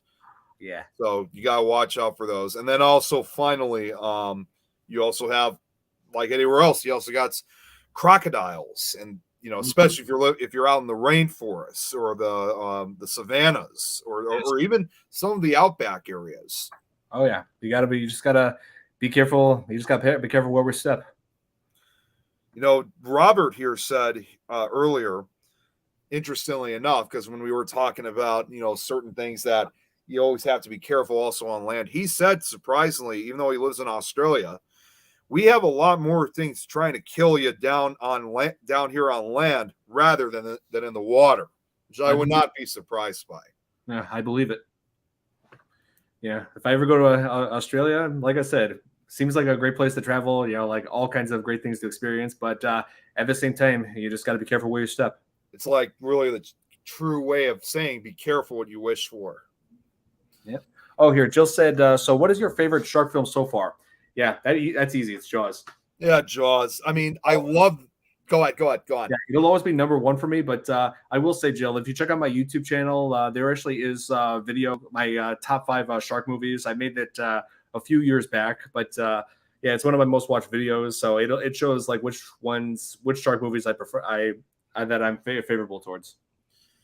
She's also asking why too. Oh yeah. Oh yes. Let me just play that. Yes. And why? Well, I just love the suspense, the characters, and the music. The story. The way they were able to adapt this into from a novel that was released not too long before this film.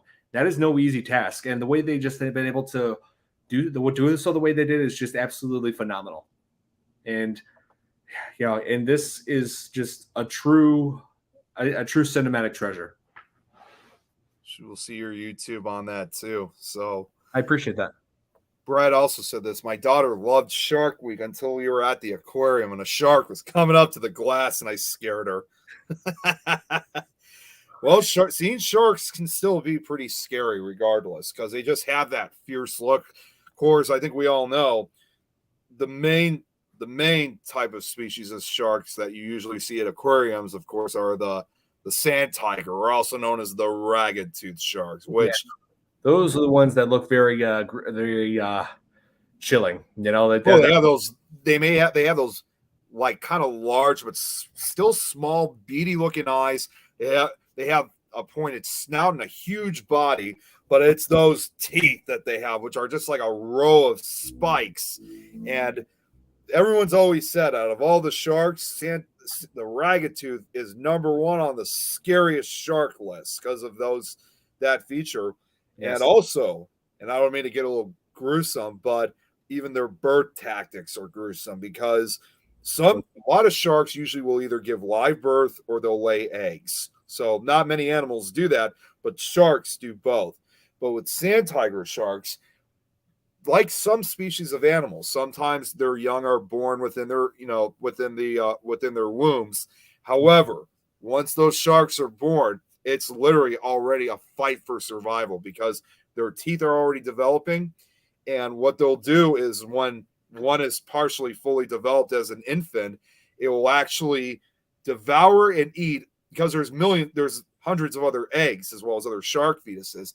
They will actually go after and attack and eat their own brothers and sisters, baby cannibals. A sibling rivalry. What's that? Sibling rivalry. Oh, it's true sibling rivalry. So even when you're born, it's a fight for survival. And female sharks have basically two uteruses, one on the left and one on the right. Huh. And when sand tiger sharks give birth, only one from each side. Only two come out because the other ones had been eaten. So it's a pretty gruesome, way of starting life for some of these sharks. Is there's only going to in each uterus, only one shark is going to come out. Baby is going to come out of there alive. Wow. So each side is pretty much like a Thunderdome. Many enter and only one leaves. Exactly. So it's a real survival of the fittest. Yes. Let's see. Hold on. Can you tell us about your poster behind you? Behind you. Yes, I got this Jaws poster, Jill, when I was 12 years old. My dad gave it to me, and I've had it ever since. Yeah, I just kept it displayed at my childhood home, and then I brought it here when I moved into this condo. And like I was saying before, I would love to have this thing signed by Steven Spielberg. I realize unlikely, but if possible, I'm going to just play something here for you because, all this talk about Jaws just made me want to think of playing this quickly. Just a quick sample. Of course.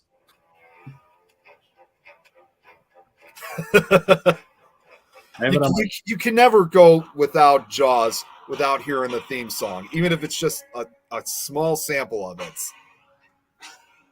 I have it on my phone, too. And I have it too on my Halloween music list. So even without Shark Week, I'll always listen to it around Halloween as well.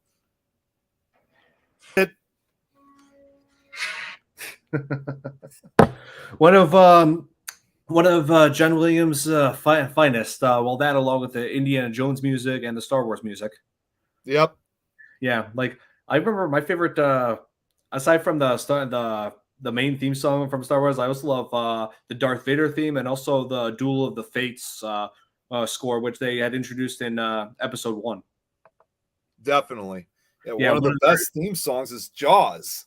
Yes, definitely. Who wouldn't have thought that just 2 notes would send fear into the world? Can I also point another trivia fact about Jaws is, and you probably know this already, Don, For those of you who have seen Jaws, unlike Brad, if you guys know that, obviously, for the majority of the film, obviously, when we do see the shark, and obviously it's an animatronic shark, but if you notice, there are some parts of the film where the shark does kind of look realistic when it was revealed that in certain parts of the movie, especially near the ending of it, some of the footage was actual shark footage of Yeah, great whites. And mhm. ironically enough, when we were talking about Australia, that footage was shot off the coast of Australia. And if you look real close, like for example, like when they're out in the middle of the ocean trying to catch the shark, Oh yeah. if you look closely, there's that one scene where it's underwater and the shark is coming towards the camera.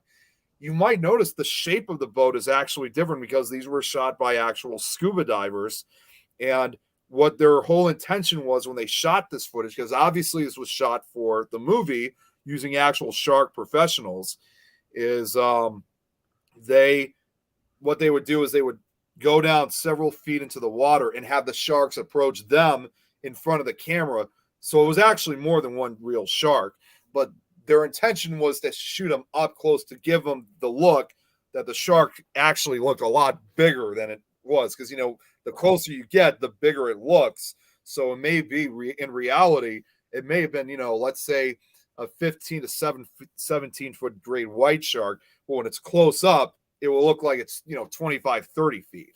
But Yeah, that was in fact, if you look at the end of the credits, it does credit the actual shark footage. yeah. I mean, now that you mention it, like being filmed in Australia, that wouldn't surprise me because I feel like Australia is like one of the biggest hotspots for great white sharks. And like I said, alongside also South Africa and California. I mean, great white sharks are known to approach other areas around the country. Around the world. I mean, they've had sightings and there's been a few attacks, and other on the east coast area of the United States, as well as other parts of the west coast, as well as Mexico, Hawaii, Central America, as well as some areas of South America, other areas of Africa. But they kind of move around. But the majority of the areas of encounters, if you like, is usually off of the coast of California, South Africa, and Australia. Yeah. Speaking of sand shark movie, I Uh, never seen it. I never saw it.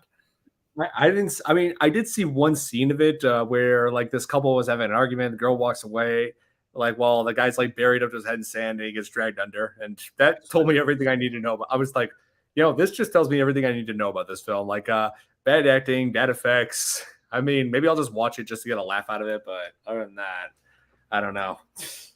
I mean, let me guess. It was a sci-fi film because sci-fi releases a ton of terrible shark movies. Like, Yeah, sci-fi is usually the one behind it. yeah, and which is a shame because they actually did release some good content on so as far as original films. Like, I remember seeing Dog Soldiers for the first time on there when I was 10 years old. Dog I told you Soldiers is about a good one. that one. Dog Soldiers is my actually, I think it's my second favorite werewolf movie. That's a good movie. And I did And a even fun though it was released in the early 2000s, again, this was still at a time before CGI was used, so they were actually using makeup, special effects, and props. right. Oh, wait, hang on. I saw that. Sci-fi hasn't done it. I don't know how that would like. Hey, I mean, Jeremy, Jeremy, don't give them ideas. I know. I mean, I know dolphins are sometimes actually known to fight off sharks, but I don't know how that would work for a movie. I'm sorry, but that's just my personal opinion. Hey, orca whales could fight off sharks. In fact, they actually Yeah. did. They actually did make a movie about a orca. Orca. That's what that was. Jeez. Right after Jaws, like back in the late 70s, and it had Richard Harris, who most people know him as Dumbledore from Harry Potter. Mm-hmm. Yeah, and unfortunately, the reality is, orca whales are one of the few species of basically few predators that actually do prey on sharks. I mean, when you think of the great white, or when you think of other types of sharks, a lot of times, how about mermaids versus sharks? I think we all know who would win that conflict. I love this. What Jeremy has said. if they can do a movie with sharks inside a freaking tornado, they can do anything. Oh yeah, believe me, they're just gonna keep milking this as much as they will, as much as they can, even though there's nothing to gain from it, like financially in most cases. Like Yeah. they'll keep doing it. Oh Oh yeah, yeah, and Brad makes a good point. Dolphins swim fast and jam the sharks with their nose into their belly. Sharks are actually scared of dolphins. I didn't know that. What I yeah. was going to say with the orcas, however, I was going to say when you think of sharks, usually you think of them as like, real badass predators. Like they're not afraid of anything. Oh yeah. But if my reports are correct, hearing this from Brad, but they're, I'll say there's usually is only one predator that these sharks that they fear, and that is the orca whale. When you find out about the reason why is orca whales actually prey not necessarily on the sharks themselves, but they actually prey on their livers because their livers has a lot of stored energy within them. And so orcas, well, what they'll do is in this case, let's say a great white shark, they actually sometimes work in a group where they'll trap the shark so it can't escape, and then eventually turn them upside down to that I forgot, it's that hypnotism that sharks sometimes have. What is that called? Or there's a name for it. It was where if you turn a shark up, it gives it kind of, I can't remember the name of it for some reason, but it gives them that hypnotism, and that gives the orcas the advantage. And not sound graphic, it actually rips their stomachs, and that's when they remove their livers, which of course kills the shark immediately. Because like us and other animals, a shark cannot live without its liver. And so, yeah, and exactly, That's what they are. they earn. That's no reason. It's no reason why they're called killer whales. And when you learn the dark truth about them, we kind of realize that they're not as cute and as cuddly as we all want to believe they are. No, So because they're very intelligent and willing to defend themselves when they have to. And so when they're not fighting sharks, they have just one other natural enemy. what's that? Because I don't know what the other enemy is. Man.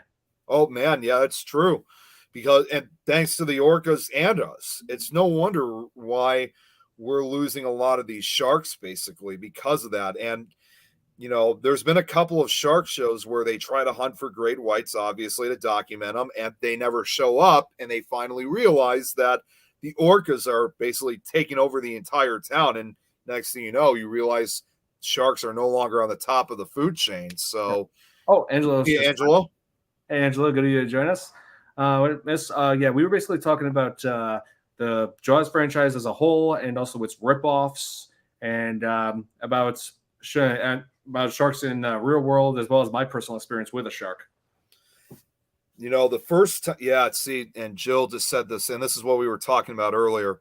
I'm sad how sharks are hunted just for their fins. Yeah, it's like, put it this way, with us, we're hunting for their fins, but for orcas, they're hunting for their livers. Oil. And neither of which, without them, they could ever survive. And it's just, and the first time ever an orca whale attack on a shark, in this case a gray white, was ever recorded was back in 1997. And when this was it was captured, I think, somewhere off of, again, either South Africa or Australia. And they drown after that. So even if they did survive, they can't swim without it. Yeah, and if they can't swim, they can't breathe. They can't breathe because there are certain species of sharks, but that while some of them are able to lay on the ground, for the larger sharks like a gray white or a tiger shark, they have to keep moving because if they don't, they'll sink. So they can never stop swimming. Exactly. So still at work and just now started to join the podcast.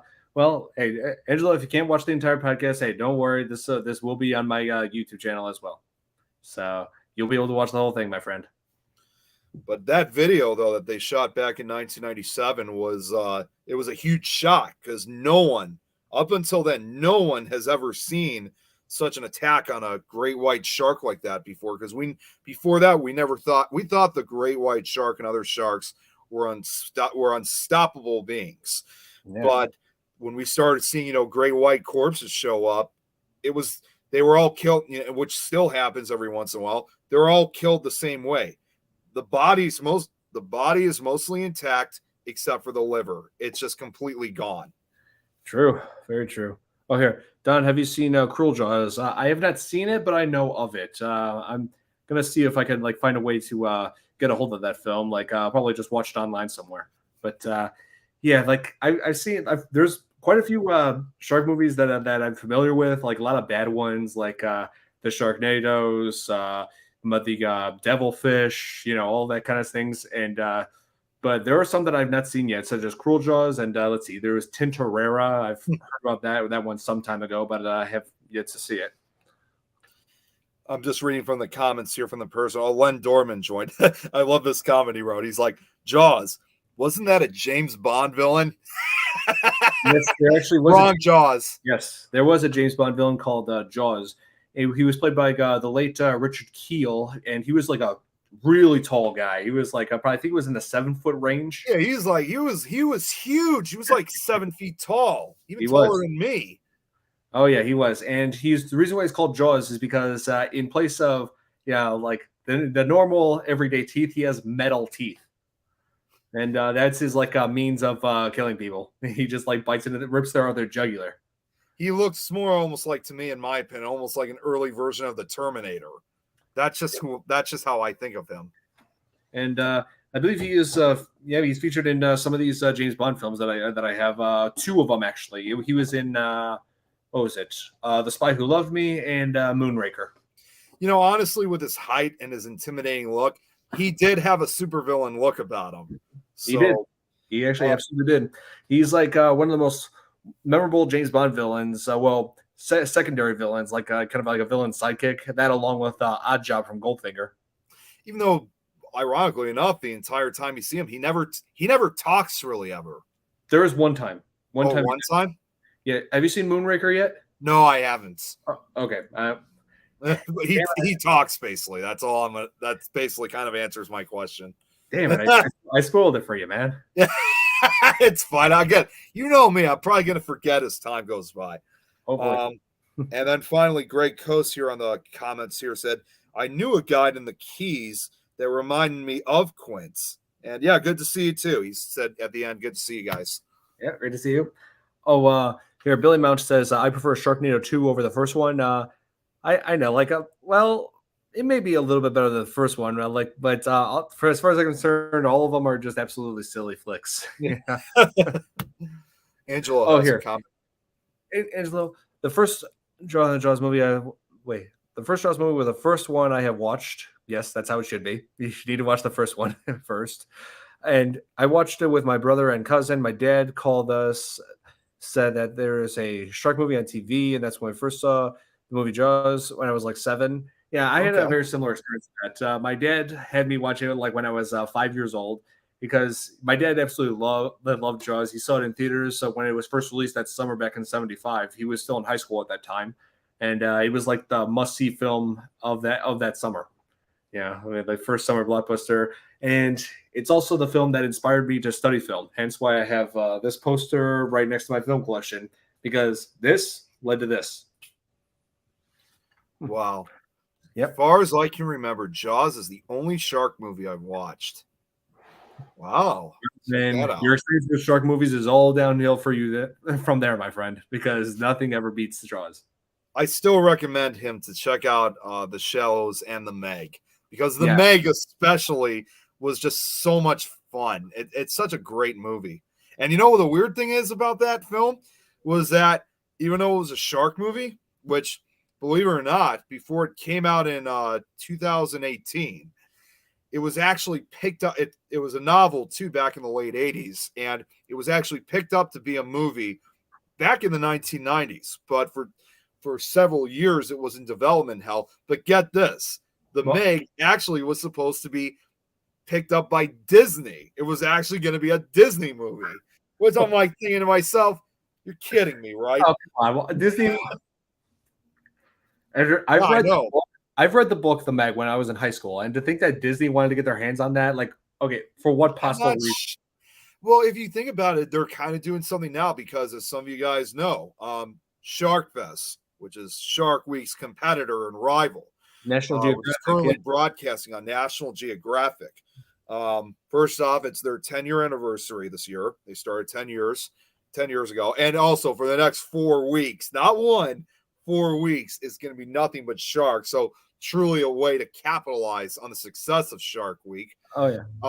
There was I found out that Shark Fest, as well as National Geographic as a whole, and Shark Fest have been bought by Disney and are now on Disney Plus. And like, all right, I know Shark Fest, like Shark Week, is usually a family-related thing, but it's not really necessarily the thing you'd want to add to Disney, because just like Shark Week, they show a lot of shark survivor shows, and they show the graphic pictures of them, people like losing limbs and getting ripped in half and stuff. I mean, why would you put that on Disney?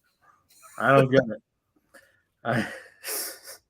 So Billy had a question here. I thought I'd let you read it. What do you think about Jaws 2? I thought Jaws 2 was pretty decent. Yeah, at least compared to Jaws 2, 3, and 4.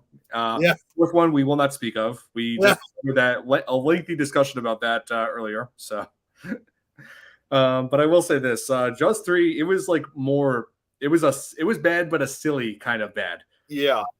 Especially with hang on, let me find this one clip. Well, you're looking, by the way. Jeremy did say, I do want to see the Meg. I'll admit that. Good, Jeremy. I promise you'll like the Meg. It's a fun movie. Even though it's CGI sharks, it's still a fun movie to watch because it's good. And Billy, to answer this question, because I know you're looking that up now, he's asking, is there a sequel to the Meg in development? Yes, there is. Yeah, and like as for Jaws 3 and 3D, I feel like the whole 3D part of it was just a cheap gimmick. It wasn't something I really took that seriously in the film at all. It was typical, like I said earlier, about a lot of the 3 movies that came out. And in the moments where I felt like it was trying to be serious, it was just kind of too silly to be taken seriously. Like this one clip I have right here. I don't know if we could display anything. Yeah, I could display it with you. I could display because there's actually a share screen. What's the clip called? Because I can display it. Hang on. It's called Jaws 3D. Just type in Jaws 3D. You don't want to see this. You don't want to see this. Okay, hang on. Now you tell me if this. I'm looking it up now. Oh yeah, here it is. Yeah, it's the. Okay, yeah, here it is. Skip ahead to 26 seconds. Hold on, there's an ad playing. Give it a second. Stupid YouTube ads. This is why I have YouTube Premium. No ads. I know. Yeah. I wish I could just do it from here. I want to know how to do this from here. I'll show you how it works. So what you do is share right. Yes, share screen. You go to share first. Yeah. Share screen. Okay. Where is it? Let's see. But anyways, to answer Billy's question, as he's answered, yeah, there is a sequel to the Meg in development, and that's actually going to be planned to be released next year in 2023. So just another year before the next Meg movie comes out, which I cannot wait. And some of the cast from the first one will be coming back to the second, including the main character. So I can't wait to see what's going to happen.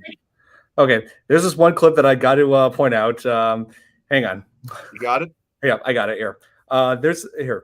It's this right here. Hang on.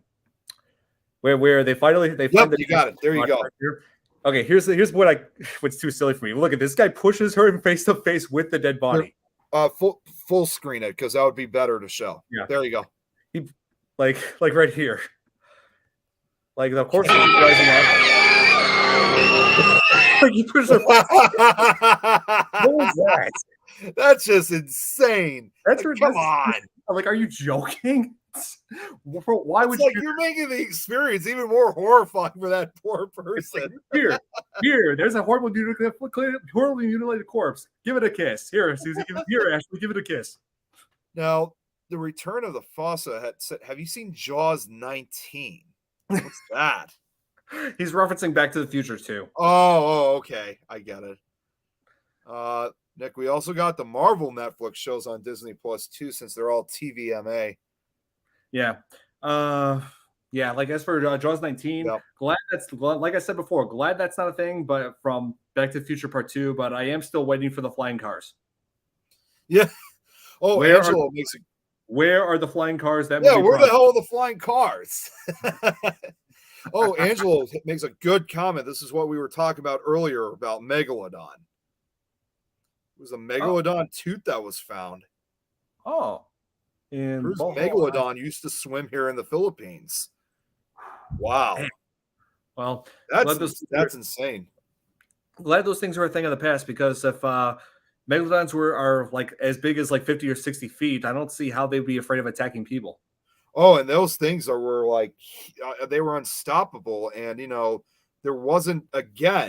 very many wasn't very many predators that would have attacked a megalodon. Although interestingly enough, when he mentioned about the the tooth fossils, interestingly enough, tooth fossils of megalodon go as far back as 1875. Yeah, So that's how long we've been uncovering. I mean, even to this day, people still find fossils because there was that destination what was that show? It was that show with Josh Gates in it where they actually went to go search for evidence of the megalodon. And it was destination, what was it?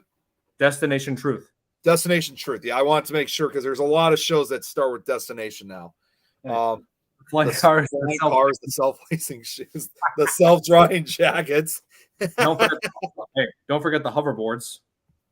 Yeah, the hoverboards. Yeah, there's also a We, fake well, trailer to Jaws we do 19. have, we do have hoverboards. Let me just say this: we do have those, but they're not what you Not would think. publicly available yet. But no, they're just Hopefully not soon. made the same way as in Back to the Future. Yeah, exactly.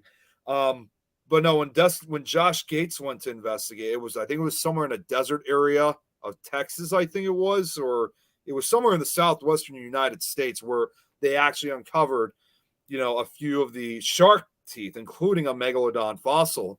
And you have to remember, even though we were all at one point Pangea, there were certain areas of the country which was still underwater. So to kind of comment also with Angelo's comment saying that megalodon may have swam throughout that area of the Philippines, obviously parts of our country used to be underwater, meaning that megalodon would have also swam in certain areas of North American waters as well.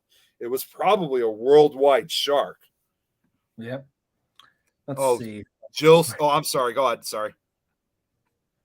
The time machine, so I can go 100 years to the future and get the results to races and games, so I can come back and play. That's funny. Yeah, that is true. Play Jill's it. playing again, Sam. Are you talking about that clip that we were just playing? Oh yeah, I X'd that one out. Yeah. Oh man, I think. Oh, and Brad's saying, wait a minute. Not too impressed with Jaws too far. And he said Come this on. too. Don't get me wrong. It's a masterpiece for its time, just not my type of movie. Okay, I mean, All right. Yeah, she's asking to play it again. Oh yeah, let me see if I can find that clip. I don't even know if we're allowed to do this because of the copyright thing.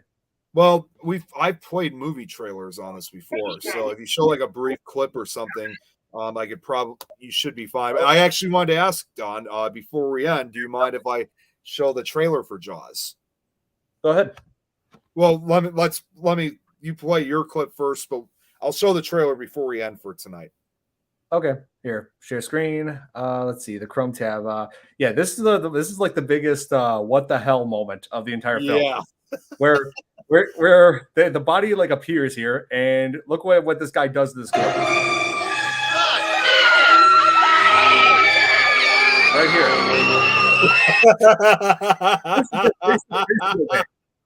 Who would do that? Who in the name of God would do that? Yeah, exactly. And Jill makes a good point too. Movie trailers, sweetheart. Yeah. She does say movie trailers are like an advertisement or commercial, though. So that's why I'm saying you shouldn't have too much of a copyright issue.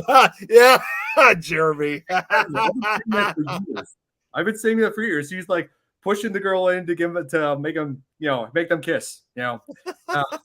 Hey, still a better love story than Twilight. Yeah. Oh wait, Jill's saying I know people who would totally do that. Oh my God.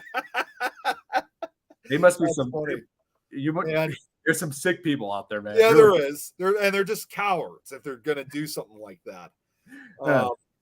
Surprisingly, oh, he's saying about like when I show trailers on my show. Oh, Surprisingly, yeah, there's never a copyright hit on our show, so you should be fine. okay. I know, right? Um, Facebook jail means nothing. Oh, can can you you react? react to the Jaws 19 trailer? Oh God, I'll I'm, consider it. I'm kind of scared. He's asking me to do a reaction video for my channel. I got to do more of those, but yeah, I had quite a little bit on my plate lately. So much love there. And then Brad's like, Facebook jail means nothing, Jeremy. I proved that. Hey, Nick, just have to throw in, can you feel the love tonight from Lion King? And then Yeah. I don't give a damn about Facebook oh jail. my God. I'm sorry. I don't know what's wrong with me. Yeah, and it is true, Jeremy. He makes a good point about this.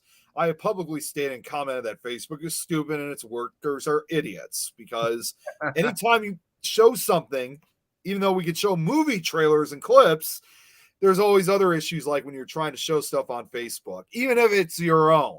They're saying, nope, that's still copyright. Yep. Oh, here's something you want to know. What's up? So I know what Jill said. So I know we're talking Jaws today, but I was thinking of titles of this podcast here and came up with 3 ideas. So far, if you want to hear them all out. Yes, please, Jill. Oh, there's waiting. Watching. Makes me think of Tremor.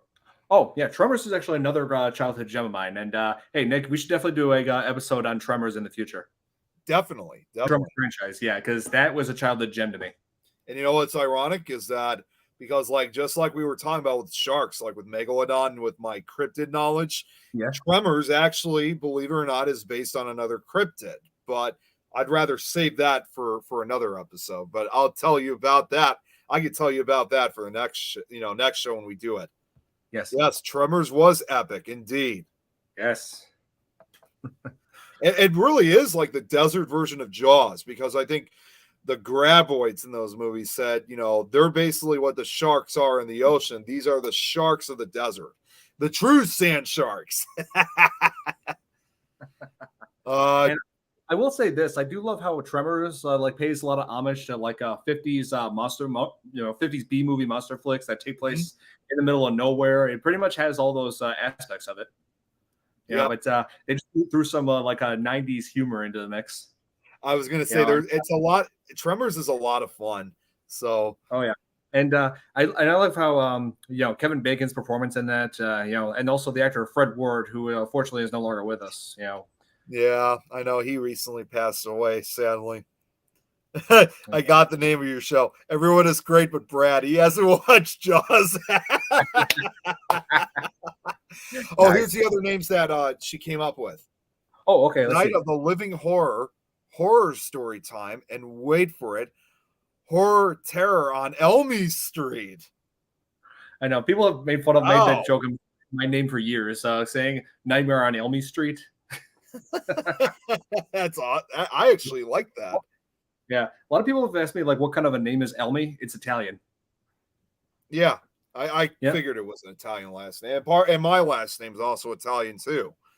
Nice. So Italian bros. And Irish bros. And Irish bros. Irish bros boyos. Jeremy said he does like that third one. It's up to you, Don. This is your show. Yeah, I know. I'm gonna put a lot of thought into this. I've been getting quite a few names here and there. So yeah, I'll definitely consider. Oh, here. Italian, yes. Italian. And Billy wrote this down. Kevin Bacon would make a great Freddy Krueger. Yeah, he might. Yeah, because that's the thing. A lot of people are struggling to figure out who would play the next Freddy Krueger because with Jackie Earle Haley, it didn't work out. It's just that everybody expects they see Robert Englund play Freddy Krueger, which is something he doesn't want to do again because he feels like he's too old for the role. But are trying to have him live up to the expectations, have him be on par with Robert Englund, which is much easier said than done. Yeah, he's played the character so many times; it's got to wear him out. Yeah, I gotta show. Sorry, Don. Go ahead. Anyone ever played Tickle Me Elmy? That's a new one. Okay, so sorry. You know, like the only time I ever enjoy Elmo is when I see him parodied on TV shows, like on The Simpsons. You know, like yeah, like Elmo, that was where you live. Both my bro and son, they like the third idea the most. When Homer Simpson was attacked by was it PBS? Yeah, PBS. Yeah. Wasn't that one of the Treehouse of Horror episodes that he did? No, That they no, did, it wasn't. or- It was Oh, it was when he was like unwillingly shipped off to become a what do they call those? The Peace Corps, like some kind of a Peace Corps thing, like bringing doing work for like some island people. Yeah, like that's what that was. Because he promised to PBS, which he didn't have. So, Just and 'cause Betty he's White not- was in that. Yeah, it is. Yep. Betty White was in that. Here, okay, hold on. Let's Freddy bring Freddy Krueger. Krueger character back. He was literally my nightmares for so long. Yep, Yep. I'm a fan of it. I'm a fan of it as well. Yep. Me too. Now, I just got to say this. Oh, wait. No, that I was looking for this one. Just because I said I would watch the whole thing, I haven't turned Jaws off. Oh, I got you. Oh, Yeah, Billy here has a question. Oh, sorry. Didn't mean to do that. You click it. You go ahead and click it. Okay, I'll click it. Okay, because sorry, in case you're wondering, we were both clicking at the same time. I was clicking it that it was here, but when he clicks it, it backed out. So. Yeah, I know. It gets confusing because we can't tell when we're gonna click. Yeah. So, let's see, Jason Blum wanted to revive the Nightmare franchise. I mean that wouldn't surprise me. You know, Jason Blum, they've been working on all kinds of horror related, all kinds of horror flicks. You know, no, I mean, don't get me wrong. They have made some good work, you know, but if you're gonna bring Nightmare on Elm Street back, you know, just make sure you know what you're doing because they've tried this before and yeah, didn't work out so well. Brad, hard to watch a movie the same time as this podcast. Yeah, it's true. And he also additionally adds, you need to fully immerse yourself into the movie. Yes. Well, that's he's not wrong. Yeah. I multitask. I watch all your shows and work at the same time. Brad's a classic. It's kind of a must watch. Jaws. Yes, very much so. Yeah. You know, another thing that I realized, by the way, for Jaws, just kind of going back to this, and this is obviously one of the most infamous scenes out of the entire movie. And I think you're going to know exactly, I think most of you guys are going to think exactly what I'm thinking of, is the very opening scene of Jaws with the girl swimming out in the open ocean. Chrissy. I get it that she was drunk, but what makes you think that it's safe to go out into the open ocean at night by yourself and knowing that the ocean is a dangerous place, especially after dark, or I think it's the early morning, actually. Yeah. Don't drink and swim. Yeah. Well, most importantly, you don't want to go out during, at night or dusk or dawn, because those are sharks' favorite hunting hours. Yeah, but you said there was drinking involved, so I'm just like, yeah, don't drink and swim. Well, she had all those friends with, so she could have stopped them. They could have stopped her. Like I said, they were probably all like drunk, I said, though. They were either like too drunk or too busy making out because they were doing a little bit of both in that scene. Ignorant. Ignorant. Yes. Oh, here. What do you think about Freddy Jason?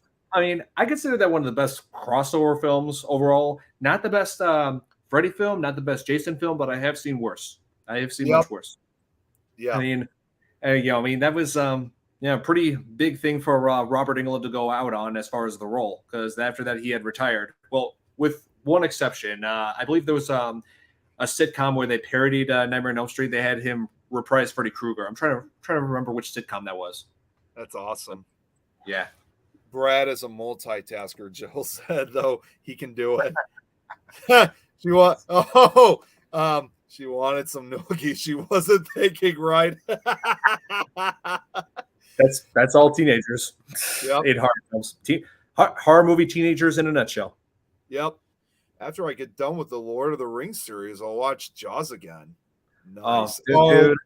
Dude, I have the extended versions of all three Lord of the Rings films. I mean, those are such masterpieces. I know that's like one of the best trilogies. It's right there with the original Star Wars trilogy. Directed by the great Peter Jackson. Yes. And Peter Jackson, I was surprised he went on to make Lord of the Rings after this one film he made, Dead Alive. Probably. Yeah, I know.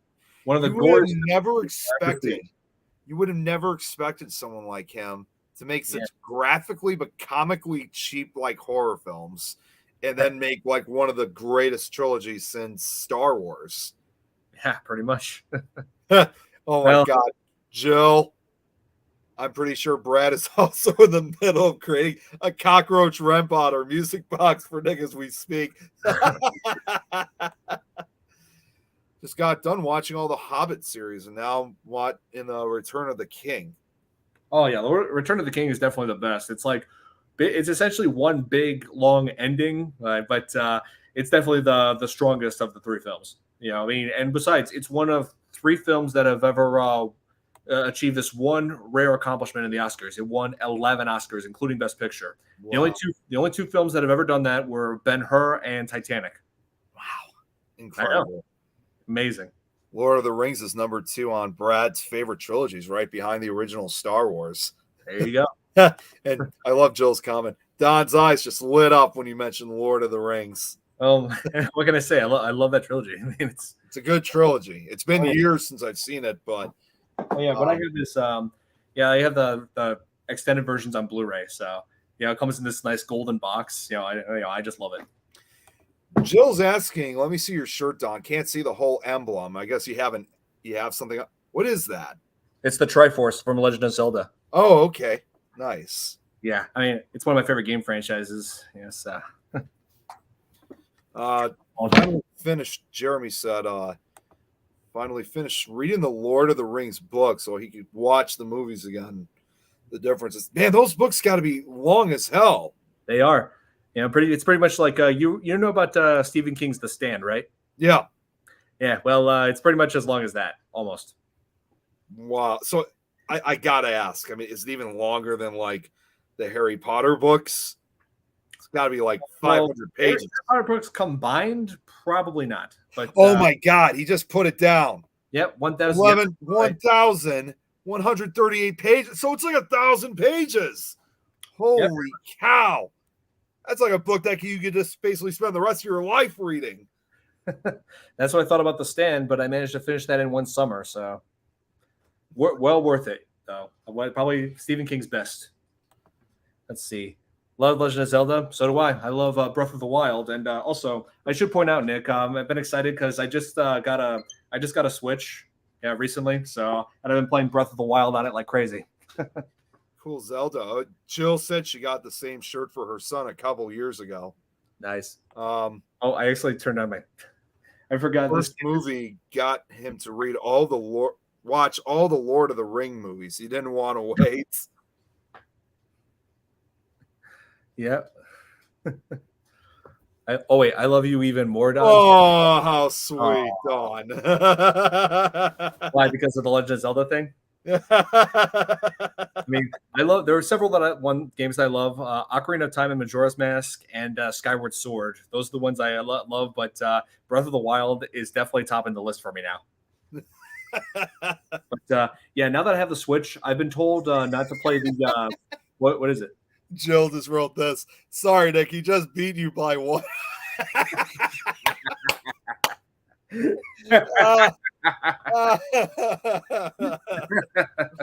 Oh my gosh. That's funny. Hey, that's my funny. sincerest apologies, Nick. Hey, it's your show. It's your show in the end. Yeah, condolences. Link to the Past. That's another good one. Because I've actually been playing. Yeah, I've actually been playing Link to the Past on the. I've been playing Breath of the Wild, but also lately I've been playing the Super Nintendo emulator that comes with the Nintendo online subscription. So I've been playing a little bit of Link to the Past myself. So it's a great game, great old school thing to go back to. I love this comment that Jill also put on. Jeremy, Brett, you're off the list now. Sorry, guys. Tom.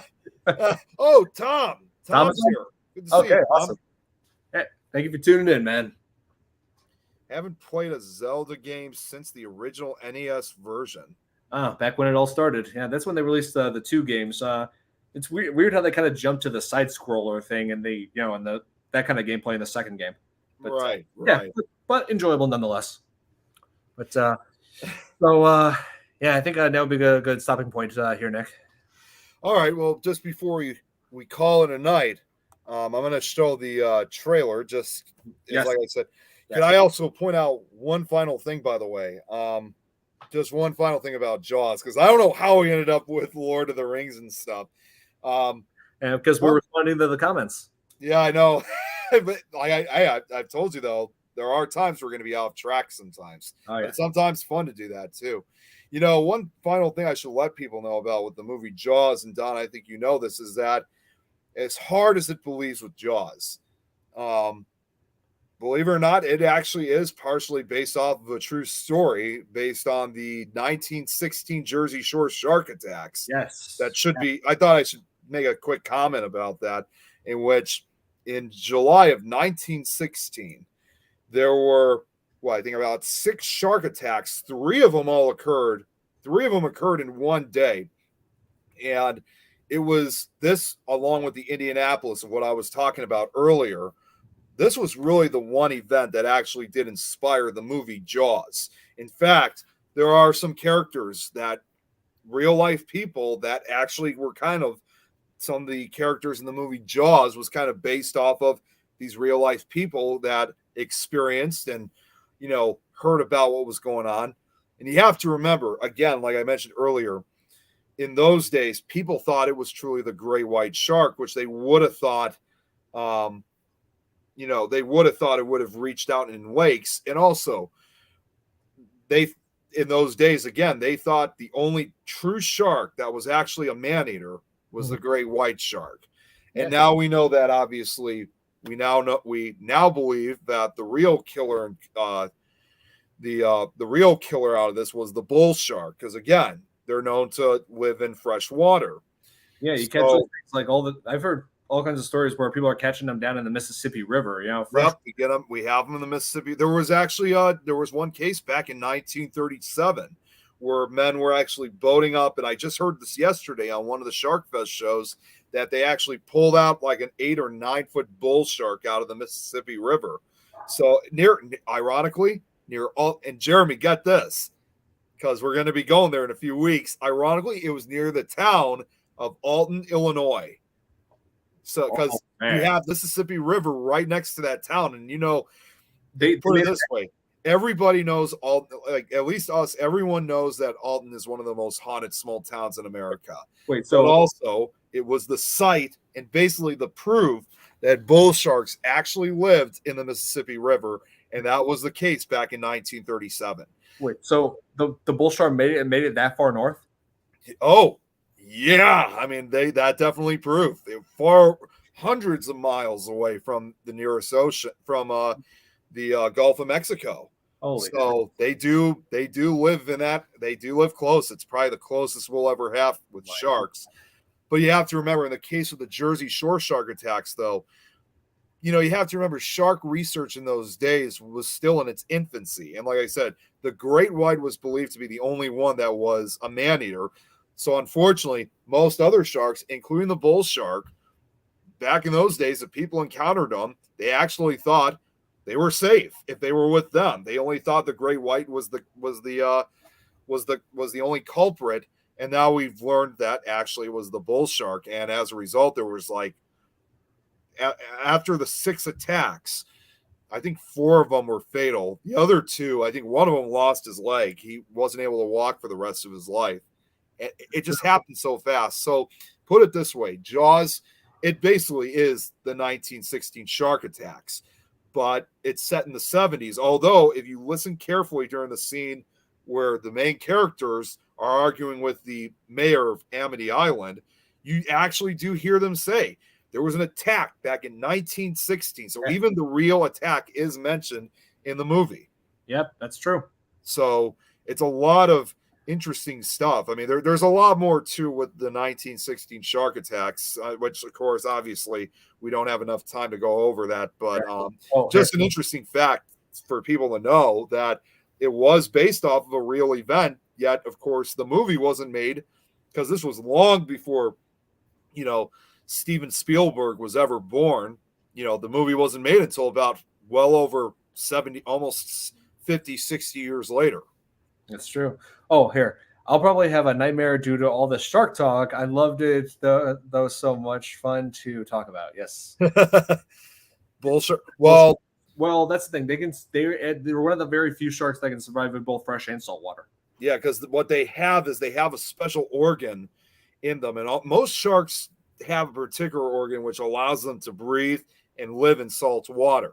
But with bull sharks, they have a special organ within their system. I can't remember what it was called, but it basically allows to, even though they do live in salt water too, they have this organ in which the fresh water will go through their system and eventually exit their gills in a different function than how other sharks, organs operate. So that's pretty much among one of the reasons why bull sharks are able to survive in fresh water, unlike other sharks, because for other species of sharks, there's just no chance for other saltwater sharks to survive in.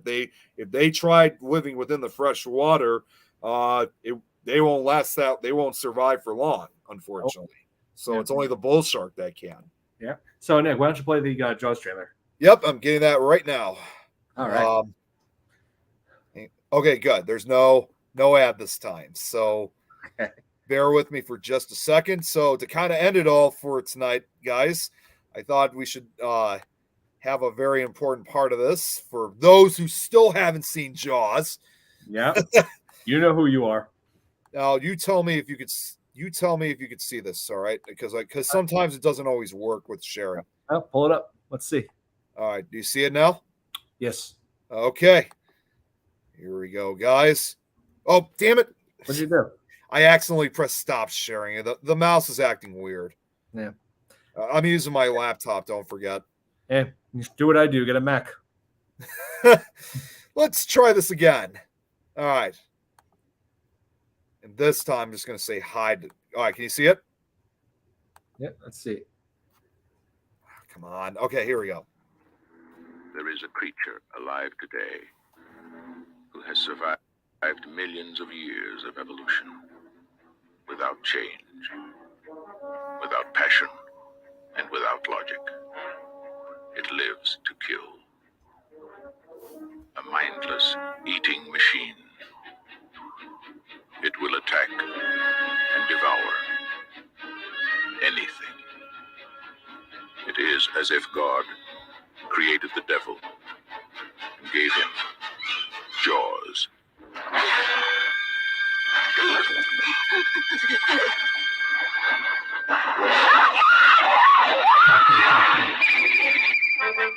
Nice transition.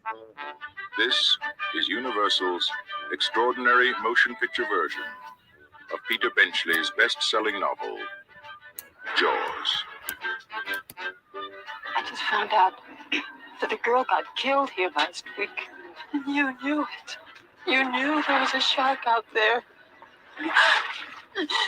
You knew it was dangerous, but you went swimming anyway. It's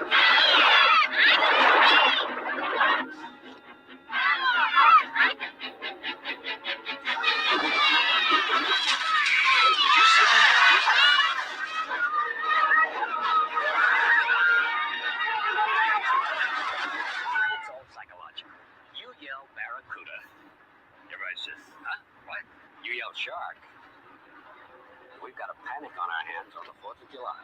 Is it true that most people get attacked by sharks in 3 feet of water, about 10 feet from the beach? Yeah. What we are dealing with here is a perfect engine, an eating machine. We're not only going to have to close the beach, we're going to have to hire somebody to kill the shark. Bad fish. But I'll catch him and kill him. Did you hear your father? Out of the water now! This shark, swallow you whole. You're going to need a bigger boat. Ah. That's a 20-footer. 25. 3 tons of them. Hurry up, he's coming straight for us. Don't screw it up now. Don't wait for me. Now! Shoot!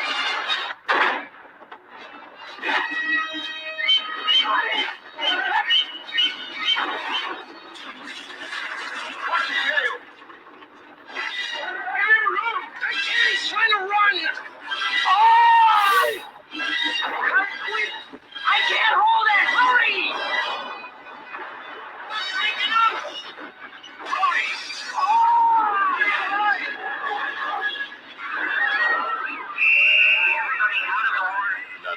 mind's fantasies of evil and compare with the reality of Jaws. Roy Scheider, Robert Shaw, Richard Dreyfuss, Jaws. See it before you go swimming. Oh man, classic movie.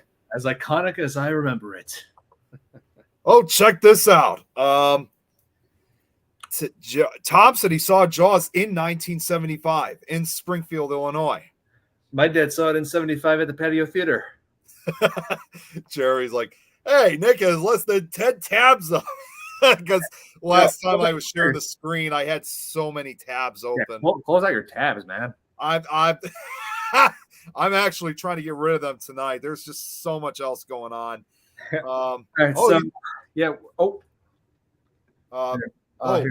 This is from Angela. Hey, Donnie, and Nick, what do you think about the shark movie Red Water? It stars Filipino. Oh yeah, Lou Diamond Phillips. Yes, him I'm familiar with, and I've seen that film, but it was a long time ago. I don't know, that movie I wasn't too crazy about. I did like some of the shark effects though, but I don't know the story. I don't know. I wasn't too crazy about the story mainly, but I do like how they use like how that says that it's a bull shark that's causing all the killings. I know. Yeah. I haven't seen it, but I know about it though. I know of it. That was from back in 2003, I think. Okay, so it's an older film. So it's been around for a while. What? An ownership for creative content protection has been added to the video. You got dinged. Oh, come on. Well, no, don't worry. It's not going to affect our show as a whole, Don. But that's kind of weird though, because I've shown movie trailers on my show, and I've never had that issue, at least as far as I know. Oh, it's the infinite tabs open.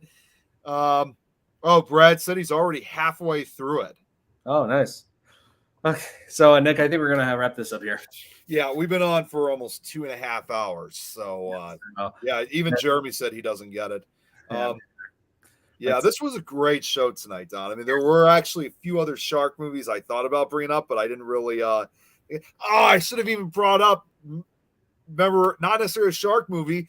Remember the movie Zombie from Lucio Fulci Zombie with the infamous shark versus zombie scene? Damn it! Yeah, we'll have to save that for another time. Hey, maybe we'll do a video where we just talk about Zombie 2 and Fulci movies or something.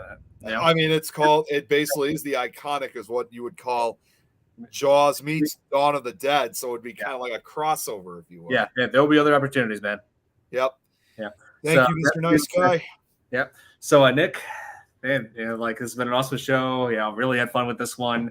And so everybody who's watching, if you're a Stranger Things fan, be sure to tune in next week because we will be going over Stranger Things season 2.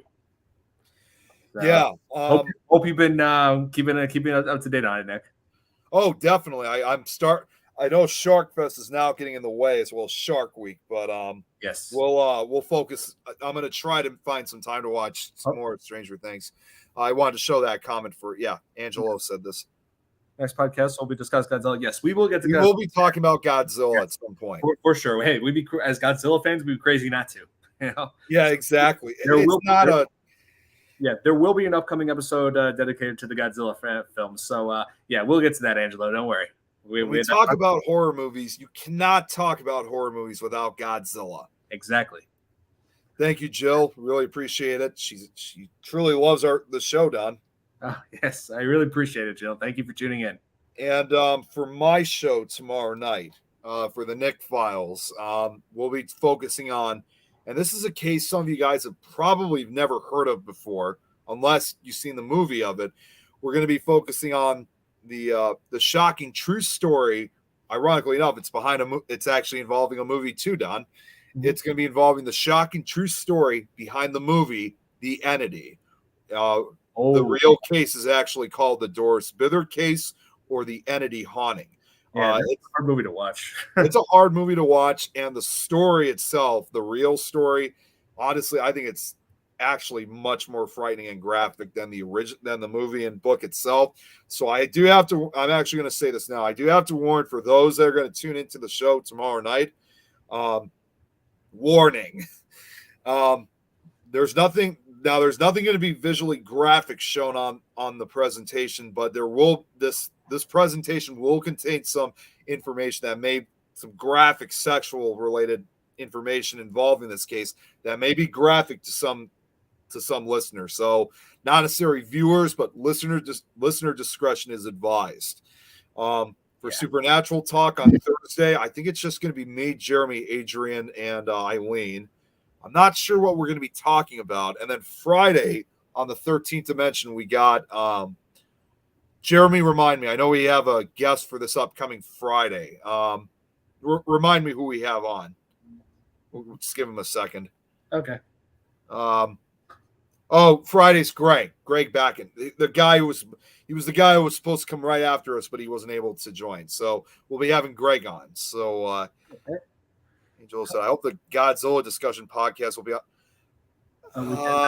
Well, we're doing this every Tuesday, Angelo. Yeah. Okay. So, Angelo, just so you know, because I thought I should let him know about how this whole network works. Right. Unfortunately, Angelo, for the most part, we don't really do shows on Saturday, especially Saturday evenings, because Saturday nights are open panel investigation nights. There are no shows that go after. I think it's like after 4:00.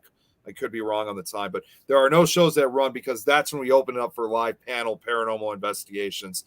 And then Sundays, we have shows running, but unfortunately, the majority of the shows on Sunday are usually the majority of Sunday schedules are already filled up, so we can only do this on Tuesday nights. Yeah, it's the best we could do. Yeah, But, Jill. I'm looking forward for you to come on to check this one out for the entity case. Again, it's going to be hard to listen to, but it's going to be it's an incredible story though. It's a very rare type of paranormal case that you don't really ever hear very often, but it is going to be graphic. So just be aware of what we're going to be talking about tomorrow night. Normally, I don't go that direction, but this is quite exceptional because it's a story I definitely think that needs to be told. Not too bad. It's hard.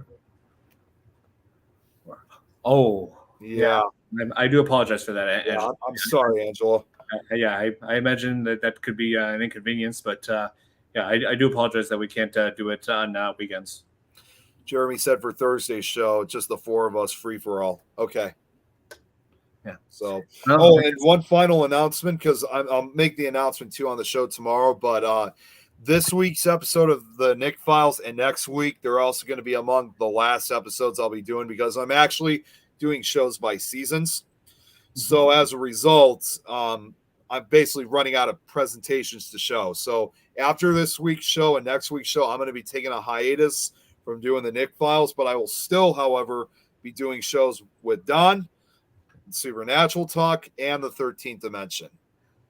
All right, nice. Well, I guess we're going to end the show here. So thank you, everybody, for tuning in. And like I said, be sure to tune in next Tuesday where we'll be going over, we will be having a discussion about Season 2 of Stranger Things. Hopefully I'm caught up by then. Please catch up, Nick.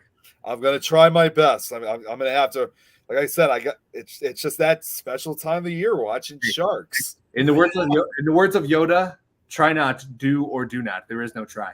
That's true. Follow Yoda's advice, my friend. All right. Oh God. Brad, okay. Stay roachy. Okay. Hey, Nick. Let's just end it before he has. Let's end it before the roaches take over. I got to bug proof my place now. Let's prepare. Yeah, me too. Before the roaches come. Okay. So thank you everybody for tuning in, and I'll see you guys next week. And I'll see some of you guys tomorrow night. Have a good night. Good night.